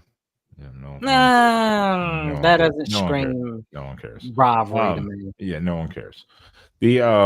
But Pittsburgh is I don't know. Yeah, Pittsburgh is one of those interesting teams, and it's no disrespect to Pittsburgh or anything like that. It's just they're just kind of one of those teams you kind of forget about. Yeah, Because again, they started off like you said, 6-0, 7-0 whatever last year, and then just an absolute shit show the rest of the season. Bad, and to just end mediocre. Yep. So Yeah, when SMU smashed them there in the pit pony game, and that was the end. That was the end of Pittsburgh. yeah, So we got 10 teams. 10, 11 teams. No. So we covered Cal, Duke, Florida State, Georgia Tech, Louisville. That's 5. 6 would be Miami. 7, 8 are North Carolina State. 9 is Pitt.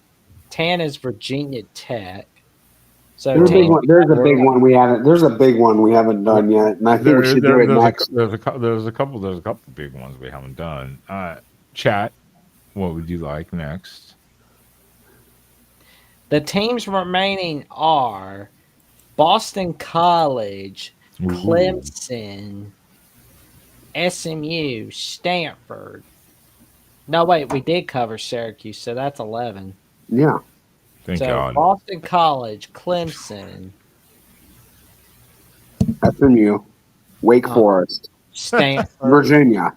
Yep, I think that's it, right? right. Yep. Well, and a temporary non-technical participant in just part of the ACC. Oh, yeah, there was A partial participant. a partial participant. Well, maybe we'll give them partial time. Here. That's right. Just Nathan said Mustangs, but Christopher came in right first, so We'll let's cover SMU next. let's do Clemson then first quickly, because Dabo Sweeney, as good as the coaches he has been in the past, man. so is Brian Kelly about to go? What would this be? 0 for 4? I think he's going 0 for 4, man. 0 for 4 on opening day. Yeah. Yikes. It looks pretty likely to me right now. I don't know. Oh man, I can't. That feels like a Saturday night game instead of. It has to be. It better be. Yes, it definitely should. I mean, it's literally the Tigers versus the Tigers. Who has the best Death Valley? That's literally what this game is going to be about. That's the upsell art game. Well, LSU has the better Death Valley. LSU's a better environment. It's a better Oh yeah. place to play. But it is true. LSU. Sorry, Jordan and Paul. Yeah, but Tiger especially Paul. Oh, Tiger Paul Craven now has a Twitter Tiger Paul, account, yeah. by the way. He has a Twitter account. You didn't have one before? No, he didn't. Let's give him a follow. I shall mean, we? it's a coin flip game. But I think I don't think that's quite a coin flip game. LSU's program seems in kind of like just not in the best spot right now. Well, it depends on LSU's defense, and then also though you have returning quarterbacks, obviously. But can Klubnik actually play the way he's supposed to, or is he going to have one of those games and Nussmeier takes the state? You know, he takes the show, played pretty well in the playoff game. That feels so odd to say now. Like it feels like it's so rare nowadays. You have games like two teams who both have their starting quarterbacks now. It feels like a unicorn kind of like a white albino deer kind of game. True. Like wait. Two teams that they're both returning the quarterback they had last year. What? What is this, like 1981? It's an oddity, but it can Klubnik get up to where he's supposed to be now? What, third year with Garrett Riley, right? Mm-hmm. Third year, fourth year. Yeah, true senior. Yeah. So now, which one of these games is their technical non-con? Or do South Carolina. Is it South Carolina? They don't have a non-con ACC game. Oh, What? They don't play Notre Dame here, so Okay, so I don't think they do. So they don't. no, because there's like that's basically just the North Carolina schools that do that. Okay, cool. I Yeah. just wanted to check ahead of time before I look at the schedule. Yeah, their other non-conference games are Troy and Furman,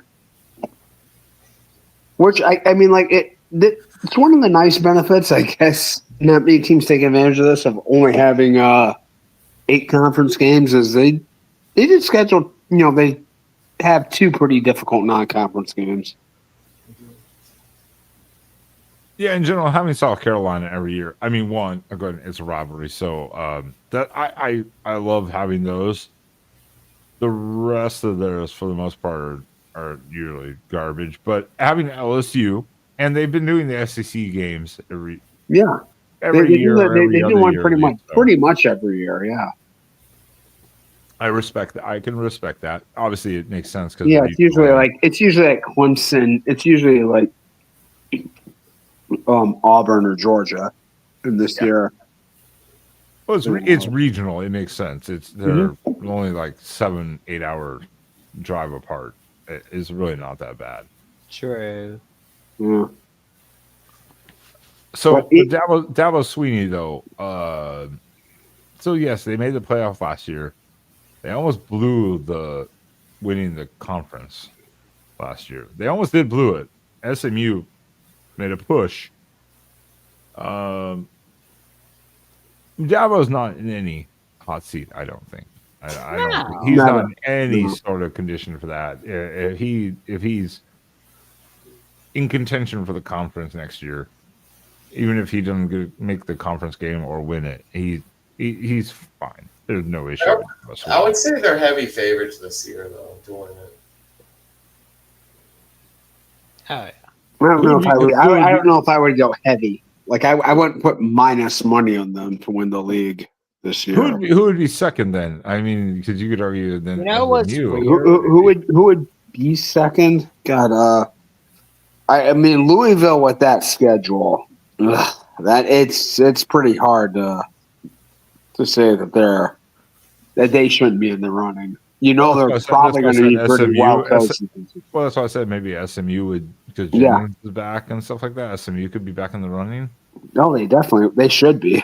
They will be. We'll get to their schedule in a little bit, but I mean, you could argue maybe Georgia Tech.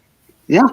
Third or fourth? That's what I'm saying. I think there's a good host of teams behind them that are going to be at least competitive. This is not vintage Clemson. This is not 2017, 2018.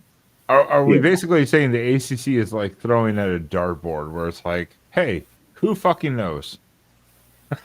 It's pretty close. It's pretty close to that. I mean, like I would say the Big 12, especially last year, was very much like that.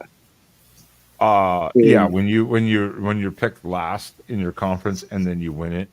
And the team that people are picking first wins 0 games in conference. Sorry, Oklahoma State. Yeah. Sorry, folks.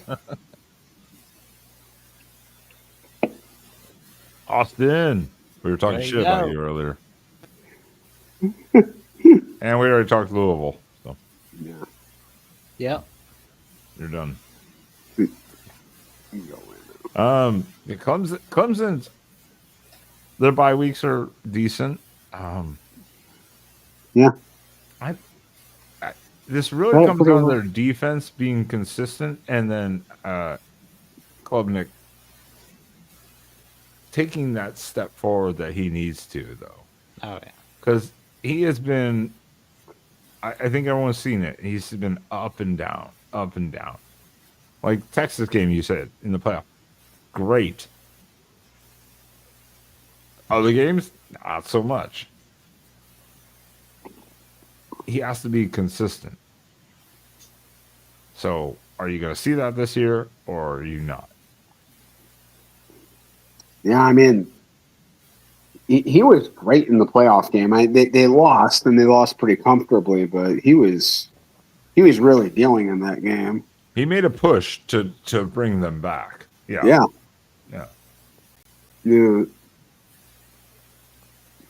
But also, was that a push was that by him, or was that a collapse on Texas? You know, he was playing well. You can't diminish what he was doing in that game. I mean, he was.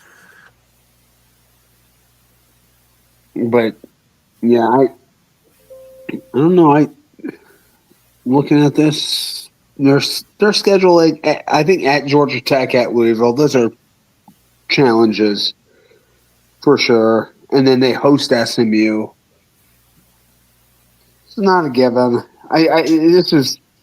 In conference, this is I think just sort of a pretty run-of-the-mill schedule. But they do test themselves out of conference with LSU and South Carolina. And one of my big pet peeves in last year's seeding selection was how they seeded SMU ahead of Clemson. And it was only because Clemson scheduled tough teams out of conference and SMU really didn't. Well, they did have BYU. Right. But that was their one loss during the conference season, and they had a very, very, very easy conference schedule. They did only lose that by 3 points. Right. On the road or something like that. So, I mean, it wasn't the worst thing. The seeding is a whole different fucking obviously. No, but the whole thing is that if Clemson had scheduled two garbage teams instead of Georgia and South Carolina last year, if they had scheduled Georgia State and South Carolina State they would have been seated ahead of SMU. True. Which is like, yep. I mean, they're just giving more merit to the fact that you should never schedule tough teams out of conference. Doesn't really help you that much. I think at the end of the day, Clemson's going to be just fine. They're going to be in strong contention for the ACC title game, at least appearance, if not the title, and a playoff spot. I think, as should be the case, expectations from the Clemson fan base, they should be. So, yep. SMU's next. Oh, well, yeah, that's a good one. Let's talk about Lashley. Man, that last matchup with TCU. Oh, God. Hell of a year from SMU, though. Hell of a year from SMU last season. I'm going to be a mess when that game goes. But, the Baylor game in week 2 is pretty interesting here. I mean, I know Missouri State is jumping up to FBS this year, correct? That's right. USA. Yeah. So, but nonetheless, yeah, Missouri State. I mean, everyone knows usually first year, it's a usual struggle. And it's not like they've had immense success at the lower level either. You know, it's not like if North Dakota State was coming up. You know. Well, because of the fact of conferences. They're acting pretty stupid. Yeah. Yeah. This rivalry thing, which is stupid because TCU and SMU are literally like 35 minutes away from each other. I know, right? So that's it. Yeah. So, but maybe they'll come to an agreement. Who knows? Or maybe there's something planned. I mean, we can ask Melissa Trebwasser from Frauds Insider. I mean, I bet she got some insight. And we can ask Clint Foster from Big 12 at the Voice College Football. I think the realignment stuff is one of the biggest killers of even something like a 35-mile road trip, which 35-minute rather, not 35 miles, even 35-minute. It's killing stuff like this where it's like, why? Because when you're that close, there's no reason to not play each other. It makes sense for both teams. It's easy, it's convenient. But the realignment and the Big 12, I think once they got to 16, they were pretty satisfied. They didn't want to expand anymore, and it's kind of left SMU. But it's like a Notre Dame USC. It should be like a permanent. Like we're keeping this as a traditional rivalry, and again, it's not 35 miles. It's 35 minutes a drive. It's literally like only like 20 miles apart from each other. I've been to both campuses. I have sat in an SMU game in Dallas. I've driven by a TCU. I know where both of them are. It's not that far. Yeah, I mean, like it's literally called the Dallas-Fort Worth Metroplex, right? Exactly. It's DFW. Yep. So that's the airport you fly into is DFW. Yeah, that's in Dallas, but yeah, I mean the point is the campuses are not far apart, and so it's one of those traditional things where it's like this seems very easy to just keep it going, but there's so much behind the scenes between the leagues and the campuses and universities and all that shit that they want to overcomplicate everything for no reason, basically. Well, it was pretty complicated when all that realignment stuff was happening. TCU got in ahead of the game. SMU was not. Back when TCU joined the Big 12, SMU was not really considered a prize for anybody. That only came on later.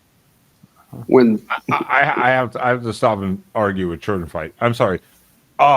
We didn't schedule a home and home with Oklahoma State 8 years ago to expect them to lose every conference game this last season. 8 years ago, scheduling Oklahoma State was like, oh, that's ballsy. Yeah, but who knows? Oklahoma State could be pretty good this year. You really don't know. I know. I just give Jordan Fight some shit because he gives me shit. I want to see a home and home with Tennessee again. That was cool. Well, that didn't end well for Tennessee. Well, in both of those games, that was Tennessee sucked back then, but now they're both good. So it's like I want to see. Well, maybe they will. They lost their quarterback. Remember, we just talked about this earlier. I know. Rip Nico. Rip Nico. No problem. Josh Heupel will get him going. Yeah, that's the only thing when people talk about scheduling, and we all do as college football fans. Like when you schedule a team, a lot of these teams do this, 5, 6, 7 years out, and you're stuck with it unless you want to pay like a $500,000 plus buyout or whatever from the home and home contract. And you don't know what the team is going to be 5, 8 years down the road. So. Yeah. How about SMU's conference schedule here? Look at this. They start off. They have a bye week. Yeah, like they have 4 non-conference games, then a bye week leading into 2 home conference games. I think that's a nice way to get the season rolling here. It's true. Scroll up, Jackson, please. Pretty tough slate of teams that they play. They hit Clemson, they hit Miami, they hit Louisville. Of course, who knows how good Miami's going to be, but only one of those are at home. Why are they going to Missouri State Bears? That is an interesting thing. I completely missed that. I was like, they're not even leaving Texas, and I was like, wait, at Missouri State. At most states. Interesting. I don't know. Jesus. That is sorry about that. No one watching this stream cares at this point. That's quite nutty. Outside of that, yeah, they literally host everything. Everything's in Texas at home, outside of at Missouri State. Yep. They could be 5-0. Or I'm sorry, who's their first opponent? Sorry, who's the first opponent? East Texas A&M. Oh, yeah, that's a win. Yeah, they could easily. I wonder why there is an East Texas A&M, since Texas A&M is already in East Texas. That's because there's also it's just a division of the Texas A&M University. Okay. There's a Corpus Christi Texas A&M. There's a Galveston Texas A&M. There's all those. All these little branches. But I understood the West Texas A&M. I never even knew there was an East Texas A&M, but I'm like, Texas A&M is already pretty far east in Texas. So yeah, whatever. College Station. Yep. What a cult.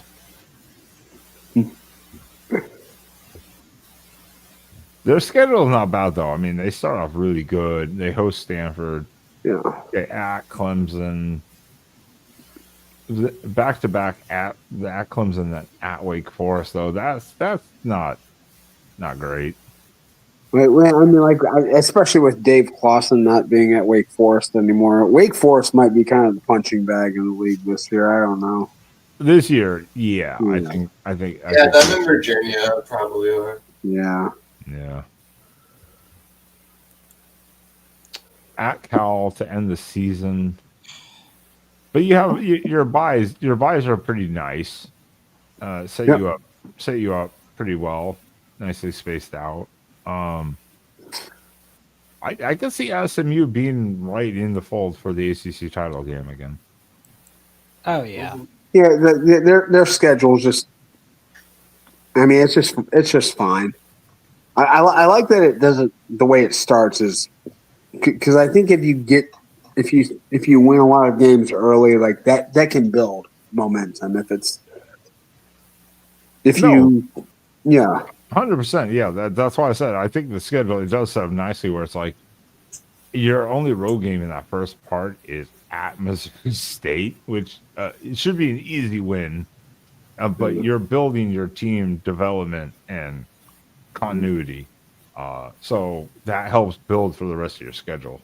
Yeah. So I think All right. Who's SMU next? is in a good place. Who's next here?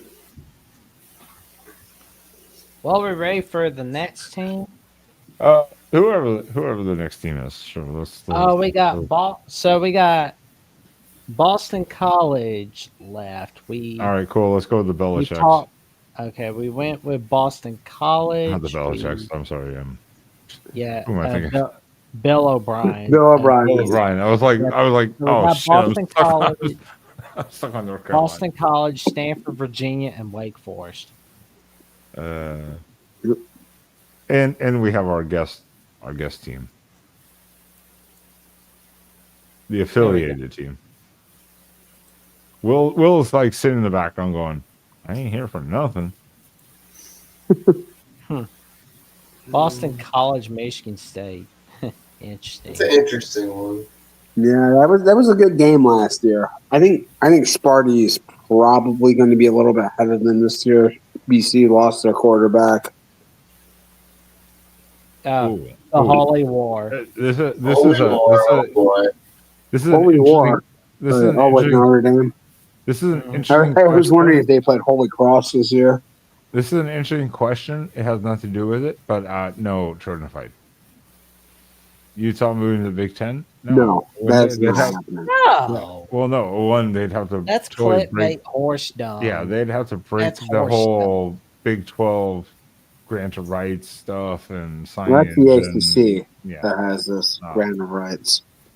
Well, I'm saying, yeah, they'd have to break all their contracts that they just signed for literally a year ago. That's not happening. Well, they would do that, except the Big Ten has no interest in them. I can practically guarantee that. Yeah, well, no, the Big Ten would have taken them beforehand if they had interest.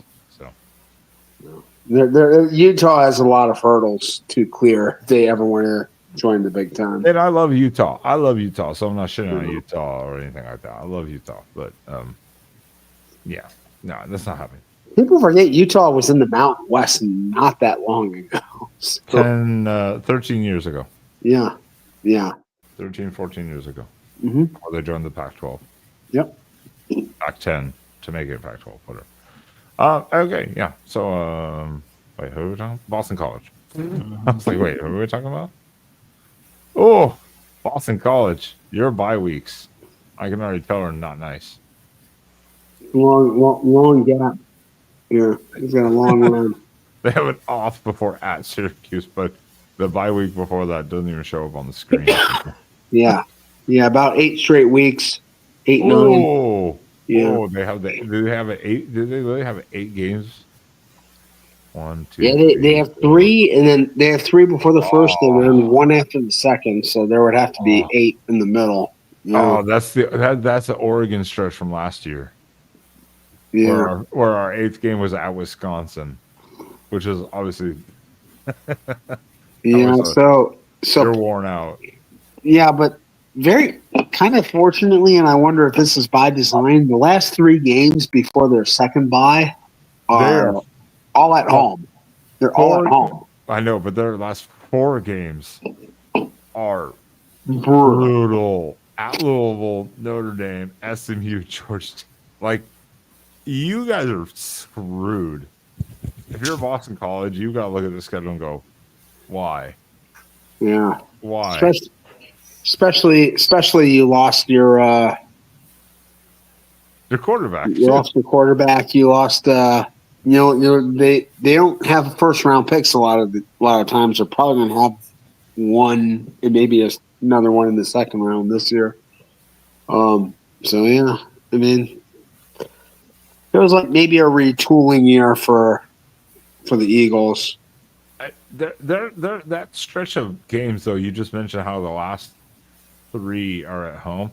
Their last Yep. 8, they have 1, 2, 3, 4, 5, 6 of the Yep. last 8 are at home. Yep. That seems like scheduling mismanagement by the ACC. With Yeah. all due respect, Yep. that just So seems unreasonable. yeah, they have a non-conference. They have two of those games are non-conference. So against UConn and Notre Dame in there. So it's I mean, it's obviously going to be 4 and 4. They're going to have 4 home conference games for the whole season. True. So Austin does ask a reasonable question because they is he really going to miss they- a bowl game? I would kind of bet on it this year. Yeah. I feel like it's more likely than not. This is a tough schedule. They might, yeah. Yeah. With an 8-game stretch, I mean, that itself is tough, even at home. But you're getting some of the good teams. Some of the really good teams. And then out of conference they play Notre Dame. That you almost figure that's almost a for sure loss. At Michigan State, I think that's a loss for them this year. And I mean, SMU, Georgia Tech. Fordham should be a win, and UConn. I mean, UConn, they're going to be a favorite, but I don't think that's a given. So, And it's right after Clemson, so Yep. that could be that trap game. yep. So yeah, Boston College might not be going bowling this year. Yep. I'll just put it. Sure. They may not be going anywhere postseason wise. All right. Oh man, which is unfortunate because give the hell out of respect for Bill O'Brien, but for everything he's done in his career and stuff, and with Boston College, Penn State, and his NFL days, but yeah, Boston College, man, not the easiest school to coach at. Nope. No. All right, chat. Who would you like us to cover next? Stanford, Virginia, or Wake Forest? Yes, they do. They need baby Jesus. Stanford, Virginia, Wake Forest. You choose. He will.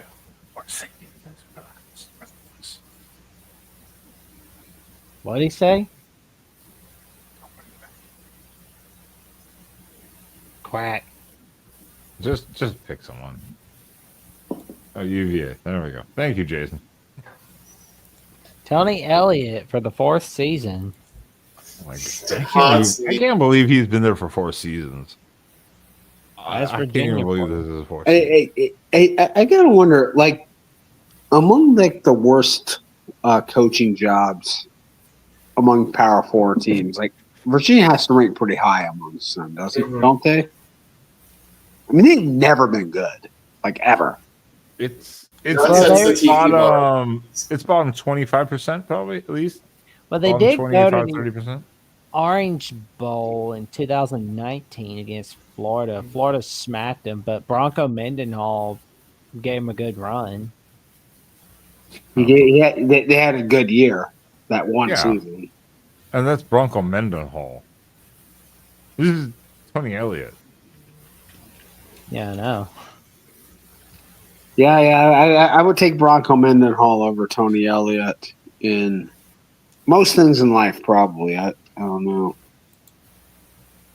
I would take him over most people in most things in life, but Yeah.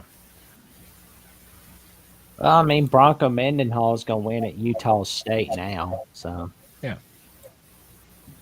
Point is, when you're talking about what Virginia used to be with Bronco Mendenhall specifically, just recently. Oh my first year with God. Tony Elliott, absolutely wrecked the offense. Virginia, And- Washington State on October 18th. Interesting. Anybody watching that game? Is that game going to be on the CW Plus? Oh, maybe Yeah. Maybe they'll put it on Disney Channel after Phineas and Ferb, or they'll put it on like Disney at Sea. Both teams are cursed. If it's I on mean, CW. no, it's not going to be on ABC. ACC Network Plus.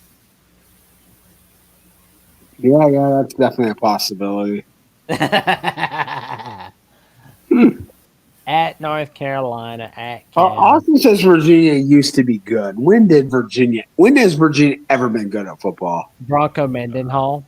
No, they weren't. How good were they, man? They were okay for 1 year. It was just Well, they went to a bowl game in 2018. He's a really good coach. I mean, Bronco Mendenhall is really damn good. If that's the best, like, okay, we went to the ACC championship game, lost by 100 to Clemson, and then got our ass beat in the Orange Bowl by Florida. Virginia has not been good for. I know I'm going to watch Washington State, Virginia, because I'm a degenerate. Yeah, Virginia has not been good for. I mean, ever, at least like literally ever. I mean, well, at least let's put it this way: Virginia has not been good for 20 years plus. And BB, I think, just put something else in. Yeah, here we go. Yeah. I said 20 years. I correct myself. 40 years. Yeah. Yeah, George Welsh did a tremendous job at Virginia. Like, he's like their best coach ever. Okay. And it was still a co-championship year, not even an outright championship year. It was a co-championship year. So okay. 10-3. That's the best. That's the best season they've ever had. Is when they were 10-3. Again, co-championship. Well, they were 8-1. I'm looking at their whole history. They were 8-1 in 1914. Oh my 8-1 God. 1915. Kill me. Absolutely kill me. 7-0-1 in 1908. That's just 3 of the 5 times they've only won a conference title in their school's history. But this will be Chandler Morris, son of disgraced former Arkansas coach Chad Morris, his son. Oh man, the Virginia football program. This is his last chance to prove he's a legit college quarterback, and he has never ever been able to do that so far. I don't even know if there's that many Virginia beat writers. Like, honestly, like, good God, that is so dude, I can't. Like, if you went into your YouTube, maybe someone can do that right now. Like, just open up another tab and look. 247. I forget her name. Just look. Just search. Wahoo Dad's always getting angry about UVA sports. But just do a YouTube search for UVA football. Like, what's the what kind of channels do they? What kind of following do they even have? Like, are there any UVA football channels that have more than like 5,000 subscribers? Are there? Honestly. Like Locked On, like I remember that Locked On Virginia was a thing, but like the host left. It's like I don't even think they've had a Locked On Virginia show since then. It's like, and I'm sure there's going to be a Virginia at the voice of college football in the future. Like, you know, somebody's going to want to talk about Virginia football, but no worries, you can talk Virginia. We literally have someone who lives in Virginia on this show, though. Like, does anyone care about Virginia football? Yeah, but there are people. I know a lot of people that go to UVA and they pay a lot closer attention to their basketball team than their football. Yeah, they they probably pay closer attention to their lacrosse team than they do their football team. Oh man, if you got some Virginia friends or soccer, yeah. Oh man, it's like ooh. Oh man, like Virginia Tech. If Virginia, like that is so bad. Like if Virginia Tech beating up on Virginia, like oh god, so bad. All right, but let's talk about spend 30 seconds talking about Virginia's actual schedule because that's the point of the show here. Well, let's see. They got Virginia Tech. Which I'm just going to say I think they're going to lose most of their games. can they be good enough to make a bowl? Is the question. Possibly. That's kind of That should be their goal. that feels like the goal for Virginia just about every year. If they make a bowl game, they're 500, they're successful. Their fans that I know of are out on Elliott. They don't think you should be the still. So they've got Coastal Carolina. Is William and Mary FBS now? Did they jump? What? They're still. I thought I thought they were in the process of moving up to the FBS. I'm not, but still FCS. Okay. Yep. So out of conference, Coastal Carolina, William and Mary, Wazoo. We mentioned that earlier. Who's their other non-conference game? North Carolina State, Coastal Carolina. Wait. But I'm trying to look at this. Who would? Oh, they probably have one of these weird, like in conference and out, but non-conference games. Because everyone else on the schedule is weirder than it looks. Oh my God, Virginia Sports TV. Oh. Oh yeah. So their game against NC State this year is non-con. Week 2. Mm-hmm. Okay. All right, that's interesting. Virginia, Florida State, Friday night. I would say definitely, certainly 3 of their 4 non-conference games are very winnable, but maybe. Yeah. And then they do have a home game against Wake. So those are 4 very winnable games. Maybe they can steal 2 more and get to bowl eligibility. I think the odds are against them getting bowl eligible. And then that will put Tony. That might end the Tony Elliott tenure. Or at least put him on the hot seat. Hey, Clint Moses, are you still in the chat?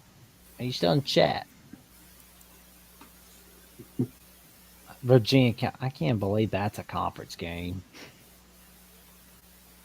Austin's calling his shot here, though. Virginia 7-5. He says Virginia. He was close on Florida. He did say they get 8 wins. So. Oh yeah, that was a ballsy call that I ridiculed him for very relentlessly, and y'all gonna bet my own? I had to eat some crow on that a little bit. Oh man. So we cover Virginia, right? Got everything. And let's see, we've got Boston College, Cal, Clemson, Duke. We've got Wake and Stanford. Chat, which one do you want to hear from? Do you want to hear about Stanford or do you want to hear about Wake Forest? Pick and choose, everybody. Stanford or Wake? Stanford or Wake? Stanford or Wake? Wake or Stanford? Wake or Stanford? Oh, well, wakey, artichokey, Wake Forest. Let's go. They are getting started in the Jake Dickert era. That's right. Kennesaw State, day after the start of week 1. Western Carolina. Then we got conference play starting up with Thursday night football against North Carolina State. I can't believe it. Wake Forest, Oregon State on October 11th. I love the Oregon State game though. It's old Pac-12. I can't see Wake making a bowl. Man. Well, officially right now, Robbie Ashford is their starting quarterback. Oh, are we sure yet if he has learned how to throw a football forward direction, or is Wake Forest Delaware the week before rivalry week? Oh, hold on. So Wake has Robbie Ashford now. Yes. So this is Oregon, Auburn, Wake Forest. South Carolina as well. Oh, okay. Yeah. Auburn, Now- Oregon, now- Auburn, South Carolina, Wake Forest. Now, in all fairness, at Oregon and at Auburn, I think he was mostly baseball. So maybe he's actually now focusing on football because he was baseball at both the schools, I believe, primarily, especially Oregon, at least. Yeah. Oh, maybe he's a running quarterback. He's a Yeah. like that dual threat type, but that fixed Jake Dicker's kind of system though. So hey, it takes that perfect connection to unlock the potential. But Yeah. I mean, it's not like Wake Forest completely imploded or anything like that. Clausen's still there as what is it, like administration, basically, like liaison kind of guy. Like he's still there. He didn't just abandon the program or anything like that. I'll say this for Wake's in favor of Wake's prospects this season. Their non-conference schedule, they've got one FCS team, a pretty bad FCS team at that, and You do not speak bad of the Blue Hens. no, they're not FCS. No, so they God damn it. So they've got Western Carolina, the FCS program, and they've got two teams that are in their first and second year in the FBS. So there you go. You better win those games. You won't have any prayer. At Oregon State, though, will be interesting. Back to back at Virginia Tech, at Oregon State. That's a lot of travel. Yeah. Not the Virginia Tech necessarily, but I mean the point is you're going back to back road games and one. Well, I mean, like definitely traveling across the country for Wake, and I can't imagine. I don't know. They might be flying commercial in that. I don't know. I don't know what kind of budget Wake has for their football program. That might be a rough flight. They might have a layover or two. I don't. Corvallis is a pretty hard place to get to, right? You can't really get that close to it. You either fly to Portland or Eugene and then drive. Okay. I'm assuming they will fly to Portland and then drive. Portland's what, like 2 hours away? Corvallis? Something around there. I mean, Yeah. Okay. There you fly Eugene and it's still like an hour and a half ish. Wake Forest this year, I don't think there's a super high expectation. Obviously, with Jake Dicker just coming in to take over. But again, with Clausen staying around to be in his new role, again, it's not like the program collapsed or something like that. It was just like a mutual transition.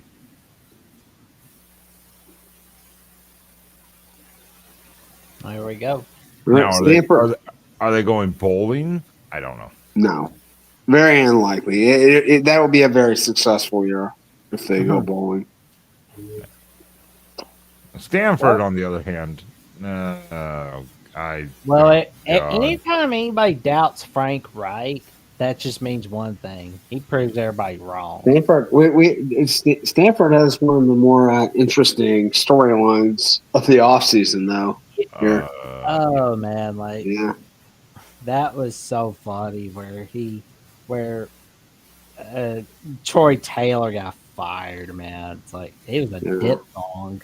Well, again, Stanford, I mean, if you had to say it, Stanford rewrote the book to a degree of what the power of a GM can be. But if you had to have someone have that power, who better than Andrew Luck? Yeah. I mean, if you're going to give some of that power, Andrew Luck should be that guy. Well, and the reason why Taylor got fired was because there were like two female staffers that said he was pretty mean to him. Well, Hey, it was the second accusation and investigation into it, and he signed a thing saying, "Yeah, I won't do it again," and it happened again. So oh yeah. allegedly, it happened again. I mean, the point is he got Good for fired or whatever. Stanford. Good for Stanford for making that move. Good for them. And plus, they weren't doing all that much with Taylor anyway. Mm. His two best wins at Stanford were that comeback over Colorado and then Louisville last year. In Syracuse, right? They beat Syracuse. Yeah, Syracuse went crazy. And Syracuse, yeah. Yeah, they did pretty well when they were on Friday night on ESPN. Other than that, this program hasn't done a whole lot. That was the classic Pac-12 after dark editions of Stanford. There you go. No, that was a game. I just watched one of those just pure collapses in real time. Colorado, oh man. And that was where Illich Minor, who's going to be a fairly high draft pick this year. I think that was the first time he ever caught a pass in a college football game, and he went for like 250 yards in the second half. It was one of his first games where he actually had a pass, but yeah, then all of a sudden, or caught a pass, and then it was like, yeah, the second half alone was like 200 yards or something. Yeah, it was ridiculous. Like literally, just no one had ever heard this guy before. And then he single-handedly engineers one of the biggest comebacks in college football history. Yeah. Stanford this year, though, will be interesting because they're in a tough spot. This season is like, in a way, like a wash. In all fairness. Yeah, no one cares. Wash kind of season. At Hawaii, I mean, shit. I put that as a coin flip.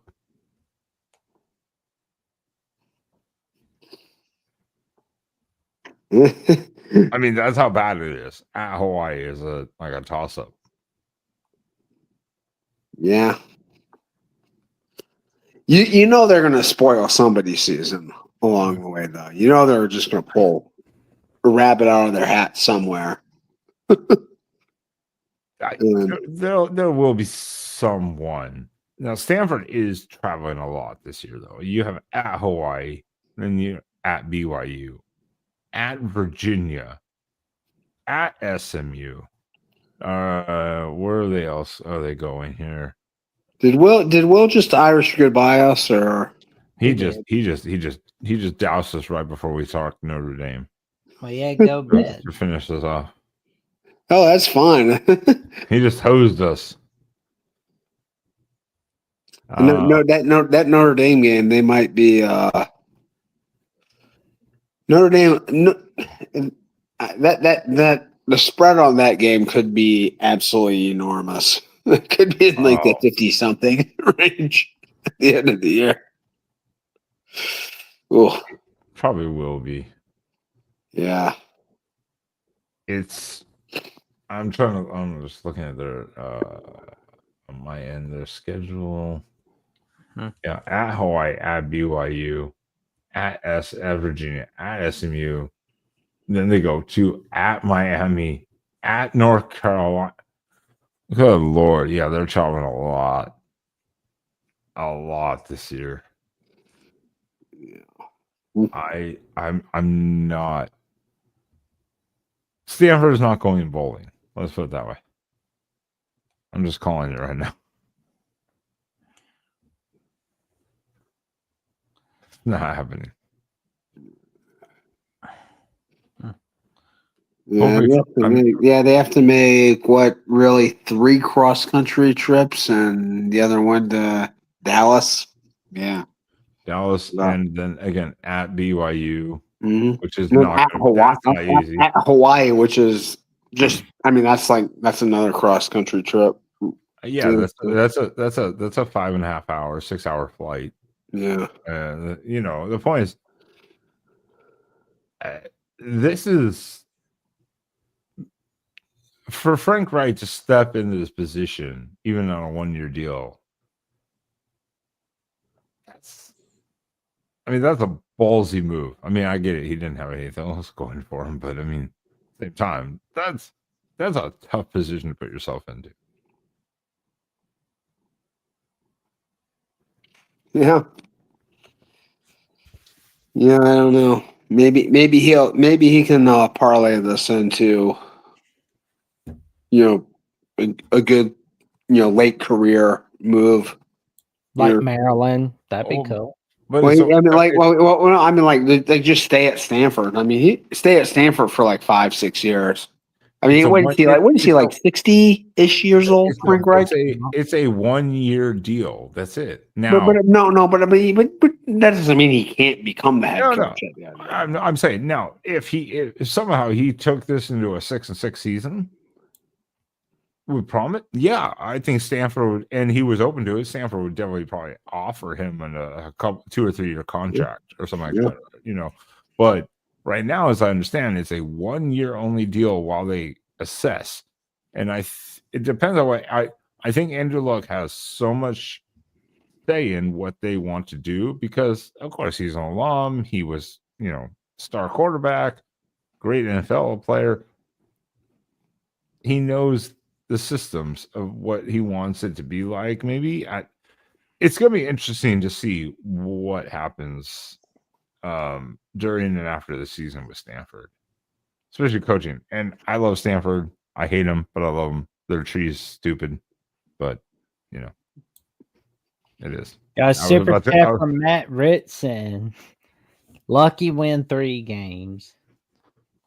Yeah, I was about to click it. I'm like, that's what I'm saying. Stanford could be like a 1-win team, a 3-win team. Maybe they could go 6-6 and be bowling. Who knows? That's the fascinating part with Stanford this season. Yeah, they've got 2 of their non-conference games are against BYU and Notre Dame, so they'll be dogs in both of those games. Oh yeah, But they might be a dog in the Hawaii game. Hawaii's pretty bad. I know, but they might actually be like a 1-point dog in that. Even you don't know. That's how bad it is right now. Yeah, it's rough. They might be a dog. It's a bad situation there right now. All right, let's wrap this pitch up. I gotta give them 4 hours. Notre Dame, we have to talk as they are ACC. Matt, thank you for the super chat there. Appreciate that as always. We always do. Love all super chats. Let's get into Notre Dame real quickly here. I know Will dogged us here. Will was probably like, "The hell!" I came on and I had to wait till the end, and Notre Dame made it to the championship game, all the way, even after the abysmal loss to Northern Illinois at home. Made it all the way. So whoever this FB schedules, they have Boise State ranked coming into this year. I mean, 24th. I mean, yeah, but that doesn't seem unrealistic. I mean, that's just giving them credit for what they did last year. I don't even look at these rankings at anything because I mean they don't have USC ranked. I'm sorry, USC is going to be ranked somewhere when the season starts. So I ignore all these. Yeah, no, I'm just saying that's Texas A&M will be higher than 22 probably. So I don't know what these projected ranking things are on these sites, but yeah. They have a game before. You scroll up a little bit. I know there's a game missing there.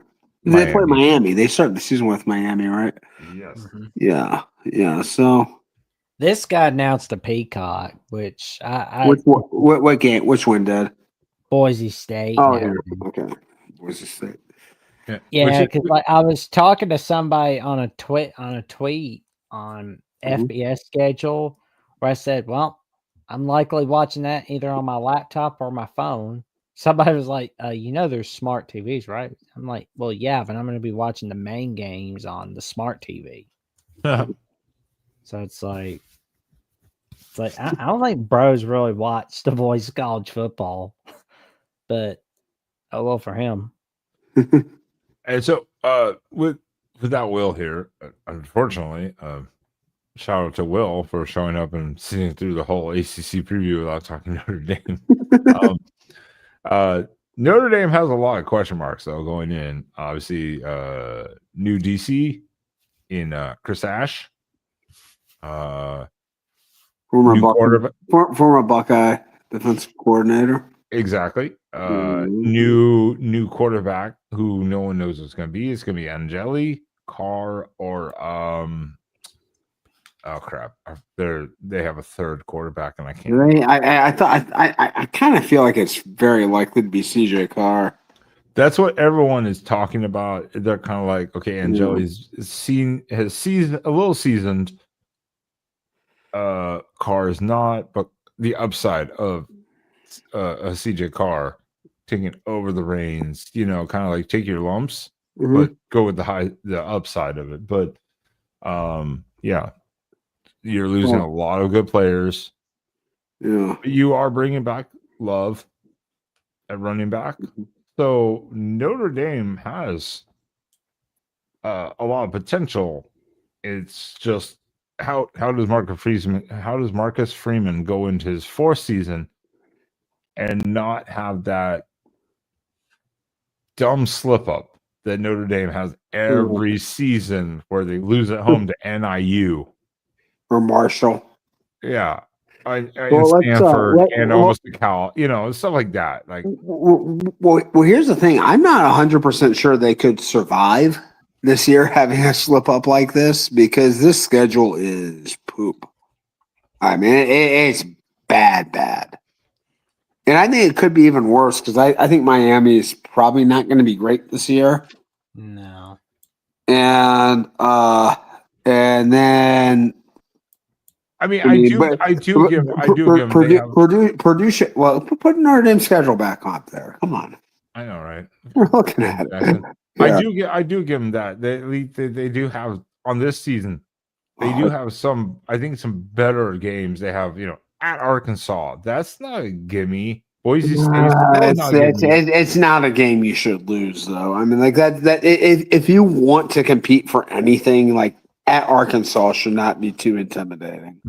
Well, if you had to say, hey, play Northern Illinois or at Arkansas, you'd be like, at Arkansas should be harder, Yeah. And so they beat a lot of teams a lot better than Northern Illinois last year.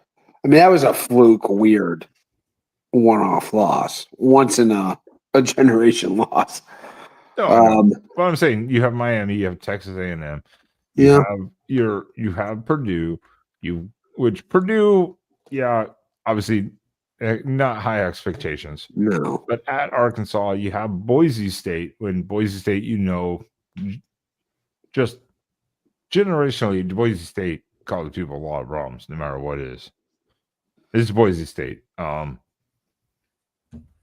You got your typical other ones. Obviously, you have USC, and then they go to Stanford right at the end of the season. Yeah.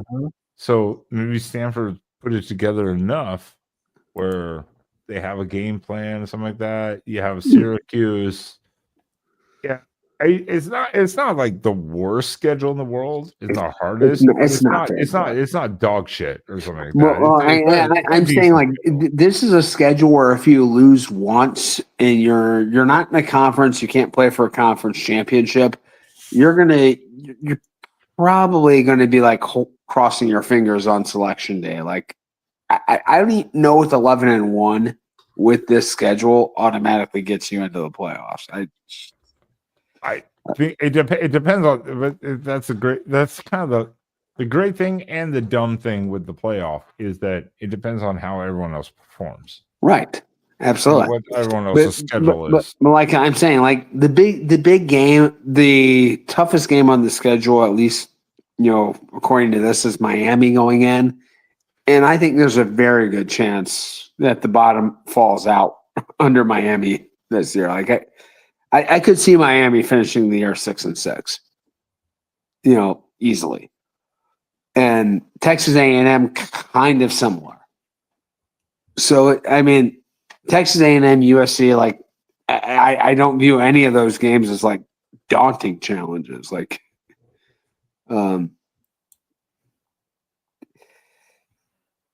if Notre Dame is what we think the program we think they are, coming off of a national runner-up season, they should be big favorites in all of these games. They should win all of these games comfortably. Should. I'll give them some slack. Like, I mean, you underperform 1 or 2 games a year. Every team does. But even with that, like going undefeated with this schedule, it's not asking too much. It's not. Yeah, because that mid part of the schedule. Can you scroll up just a tiny bit, Jackson? Not a problem. You're the one in charge of it. I just look at that mid stretch. Miami off. Not ideal to have 1 game and then an off week.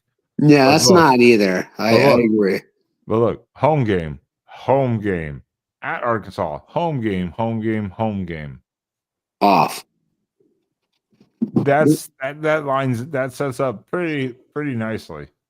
Yep. So I would say that favors Notre Dame in a bunch of those games. Yep. The whole month of October, they don't have to leave the confines of Northern Indiana. Yeah. So I would say that is a pretty decent. Yep.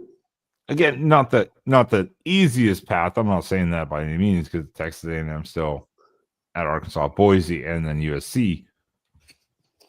But still, not bad. Not bad to have all those at home outside of the Arkansas one. Nope. Not bad. So I think Notre Dame's still in good shape. Notre Dame should be fine. It's their quarterback. I think that's what everyone's worried about. It's their quarterback situation. So isn't everyone worried about their quarterback situation this year? For the most, yeah. Every team's always worried about their quarterback situation. Well, but I mean, like this year in particular, I feel like no team is returning their starter. Like nobody is.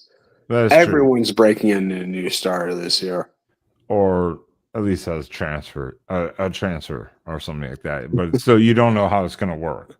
All of the top teams, like some of the teams that feel the best are places like Michigan. Like, hey, at least everyone thinks the guy we have is good. So yeah, we don't know yet, but yeah, that's fair. Yeah, the spring games and all the stuff like that. I mean, no one will really know until the season starts and you see it play out. No, that's what I think is so intriguing. Like, you literally look, the top 15 teams this year, I bet 3 of them are returning their starting quarterback, something like that. It's crazy. The turnover has begun. Yeah. Mm-hmm. Notre Dame will be fine, though. Yep. Relax, everyone. Notre Dame will be fine. Agree, Jason. Agree. Notre Dame should be fine, though. So, but it is a tough starting stretch for Notre Dame there. So, but they did it last year too, and they won. So, hey. All right, we gonna wrap this up. I am ready because I gotta get up in 4 hours. Yep, we gotta get Ben to bed. But I was gonna dip at 2 hours. Let's put that old Betty boy down here. Yeah.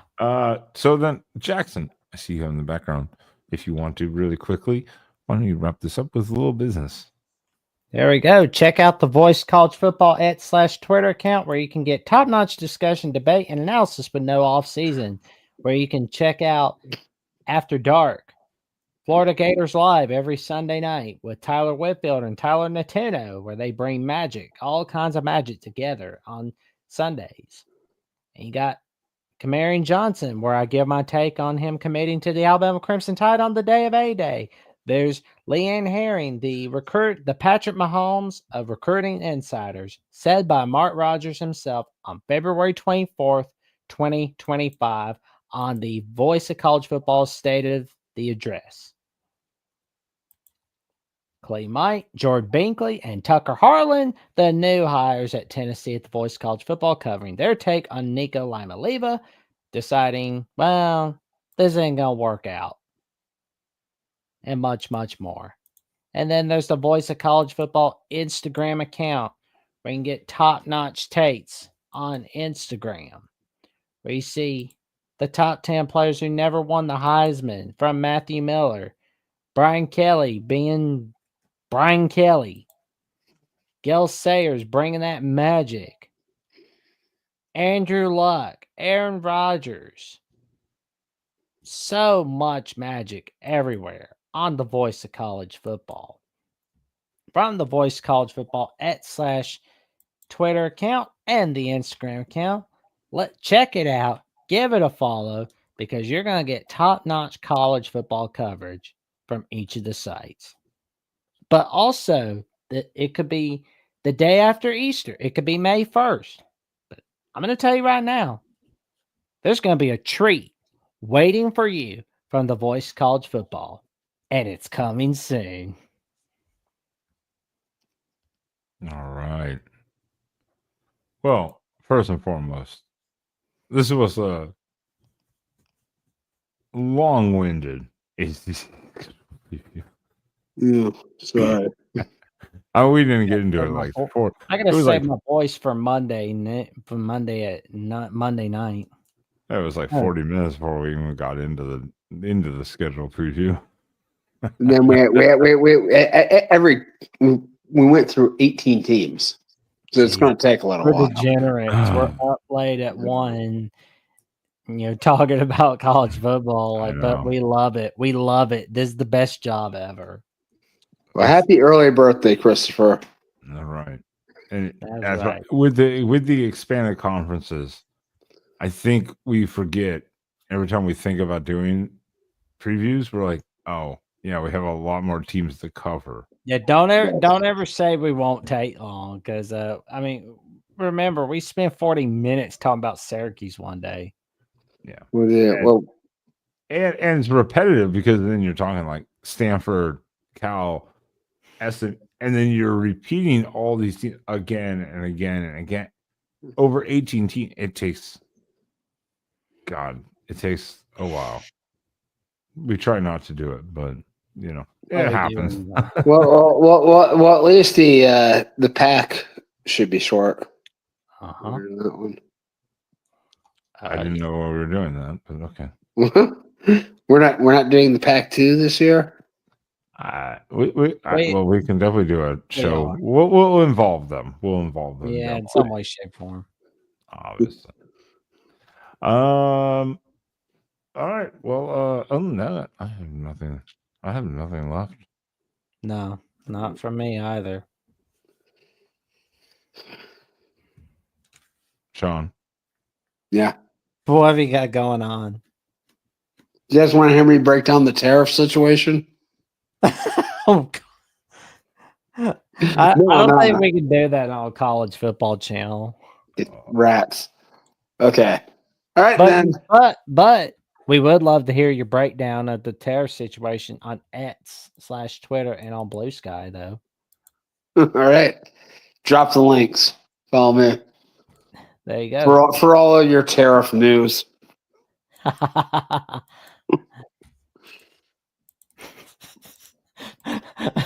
Yeah, Ben's just blowing smoke. He's just like, I got nothing. I am burnt. I am. Well, you can check out Ben on Exploring with Ben and Sam, where he's got all kinds of magic, and you see the bad dog on there acting bad. Let's put it that way. I won't say what it is because number one, there might be children watching this, and secondly, you have to be on the Exploring with Ben and Sam channel to know what I meant by that. And if you're watching this at a later date, and you made it through the entire program, make sure to post that in the comment section here, and Yeah. and we will reward you in some way that you have made it to that you watched our entire feed. Anyone that's still here watching this live right now, and there are still people watching this, which is absolutely amazing to me at 1 a.m. Central Time. We appreciate you because you are the weirdos just like us. Yeah. Here doing this, and that's what makes the show happen. Before the final wrap up, Jackson, where can people find you as always? They can find me on Jackson Johnson 979 on YouTube, where I'm 334 subs away from 1,000. They can find me on Alabama with the Voice of College Football, where they can find my latest episode of Crimson Tide Live, 6 p.m. Central Time, 7 p.m. Eastern Time, where Jeffrey, Coach Burtz, and I go over our take on A-Day and the recruiting updates and much more. For more updates on what I've got going on Alabama with the Voice of College Football and the Jacksonian, check me out on @/Twitter on JacksonVOCFB and on Instagram and Threads, Jackson Johnson 543908, and on Blue Sky Jackson Johnson 97, where I also give my take on my Paul Feinbaum calls once a week. And tell you this, you don't ever see Paul Feinbaum smiling on the Feinbaum show anytime he's got his callers. But when I do, he does. So stay tuned. And no Troy. You can go fuck yourself. We'll die. We'll probably be like dead asleep. But in all seriousness, Ben, you just do the reverse the stream the timeline and start from the beginning, Troy. Oh man, you'll be able to watch us from then. You'll be watching me while I am. Just grab that little silver button right at the bottom of the video screen and just move it as far as you can to the left. No, Troy, no one said this, Troy. You're delusional. Get out of here, Troy. We love you, Troy. We love you, man. Ben, what have you got going on? Yeah. So, just Ben of Exploring Ben Sam right here on YouTube. And once again, and the Oregon channel. We'll be here this Wednesday talking spring ball, as well as a couple weeks from now with some guests. That will come out later. And we're just here on the Voice of College Football. Tell them about those cool guitars you got, man. Why? No. With my signs that are falling down because the double-sided tape didn't hold. Is that a sign of things to come for? Probably. Maybe. Who knows? It could be like a Helfrich era all of a sudden again. Shit. Who knows? I feel like the tariffs are the double-sided tape of our country. Okay. All right. We're gonna end this end this shit. We're gonna go for like 6 more hours.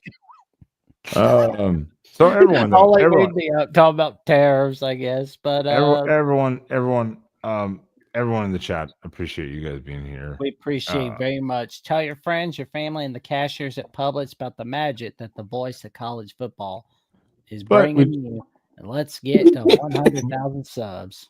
Well, we don't just appreciate the people in the chat. Of course, they're important. We appreciate everyone that watches later, but we also appreciate all the sponsors, not sponsors, but assistants. We love you. And the super chats. So Caden, the man, the godfather of the SEC, Matt Ritson, all the super chats, highly appreciated. It helps the channel out a lot. And super duper chats. Yes. We appreciate them very much. And it helps, again, the whole network as a whole. So if you haven't, though, please do. If you're still watching and you haven't, hit the like button. Consider subscribing to the channel here. Check out your favorite team. I'm sure your team has a network channel. And if it doesn't, email Mark at Mark Rogers voiceofcollegefootball@gmail.com or email the voice of college football at voiceofcollegefootball@gmail.com. That's right. We'll get a Mary Mac channel eventually. I swear. I'll run it. I don't care. Emails are and contact information are in the description of the video. So if you don't have a team channel and you would like to host one, definitely do contact Mark and see if it can work out, or promote it and see if we can find someone to do that for you. So definitely. All right. I'm just now I'm just rambling. I gotta go sleep. All right. There you go. Go sleep, man. Sean, you want to say the magic words? Absolutely, Jackson. Where is it? Pop Tart. It's in the video clips. There it is. Okay. Yeah, right. I got to. I'm ready. Pop Tart. Play us out. Goddamn right. Oh.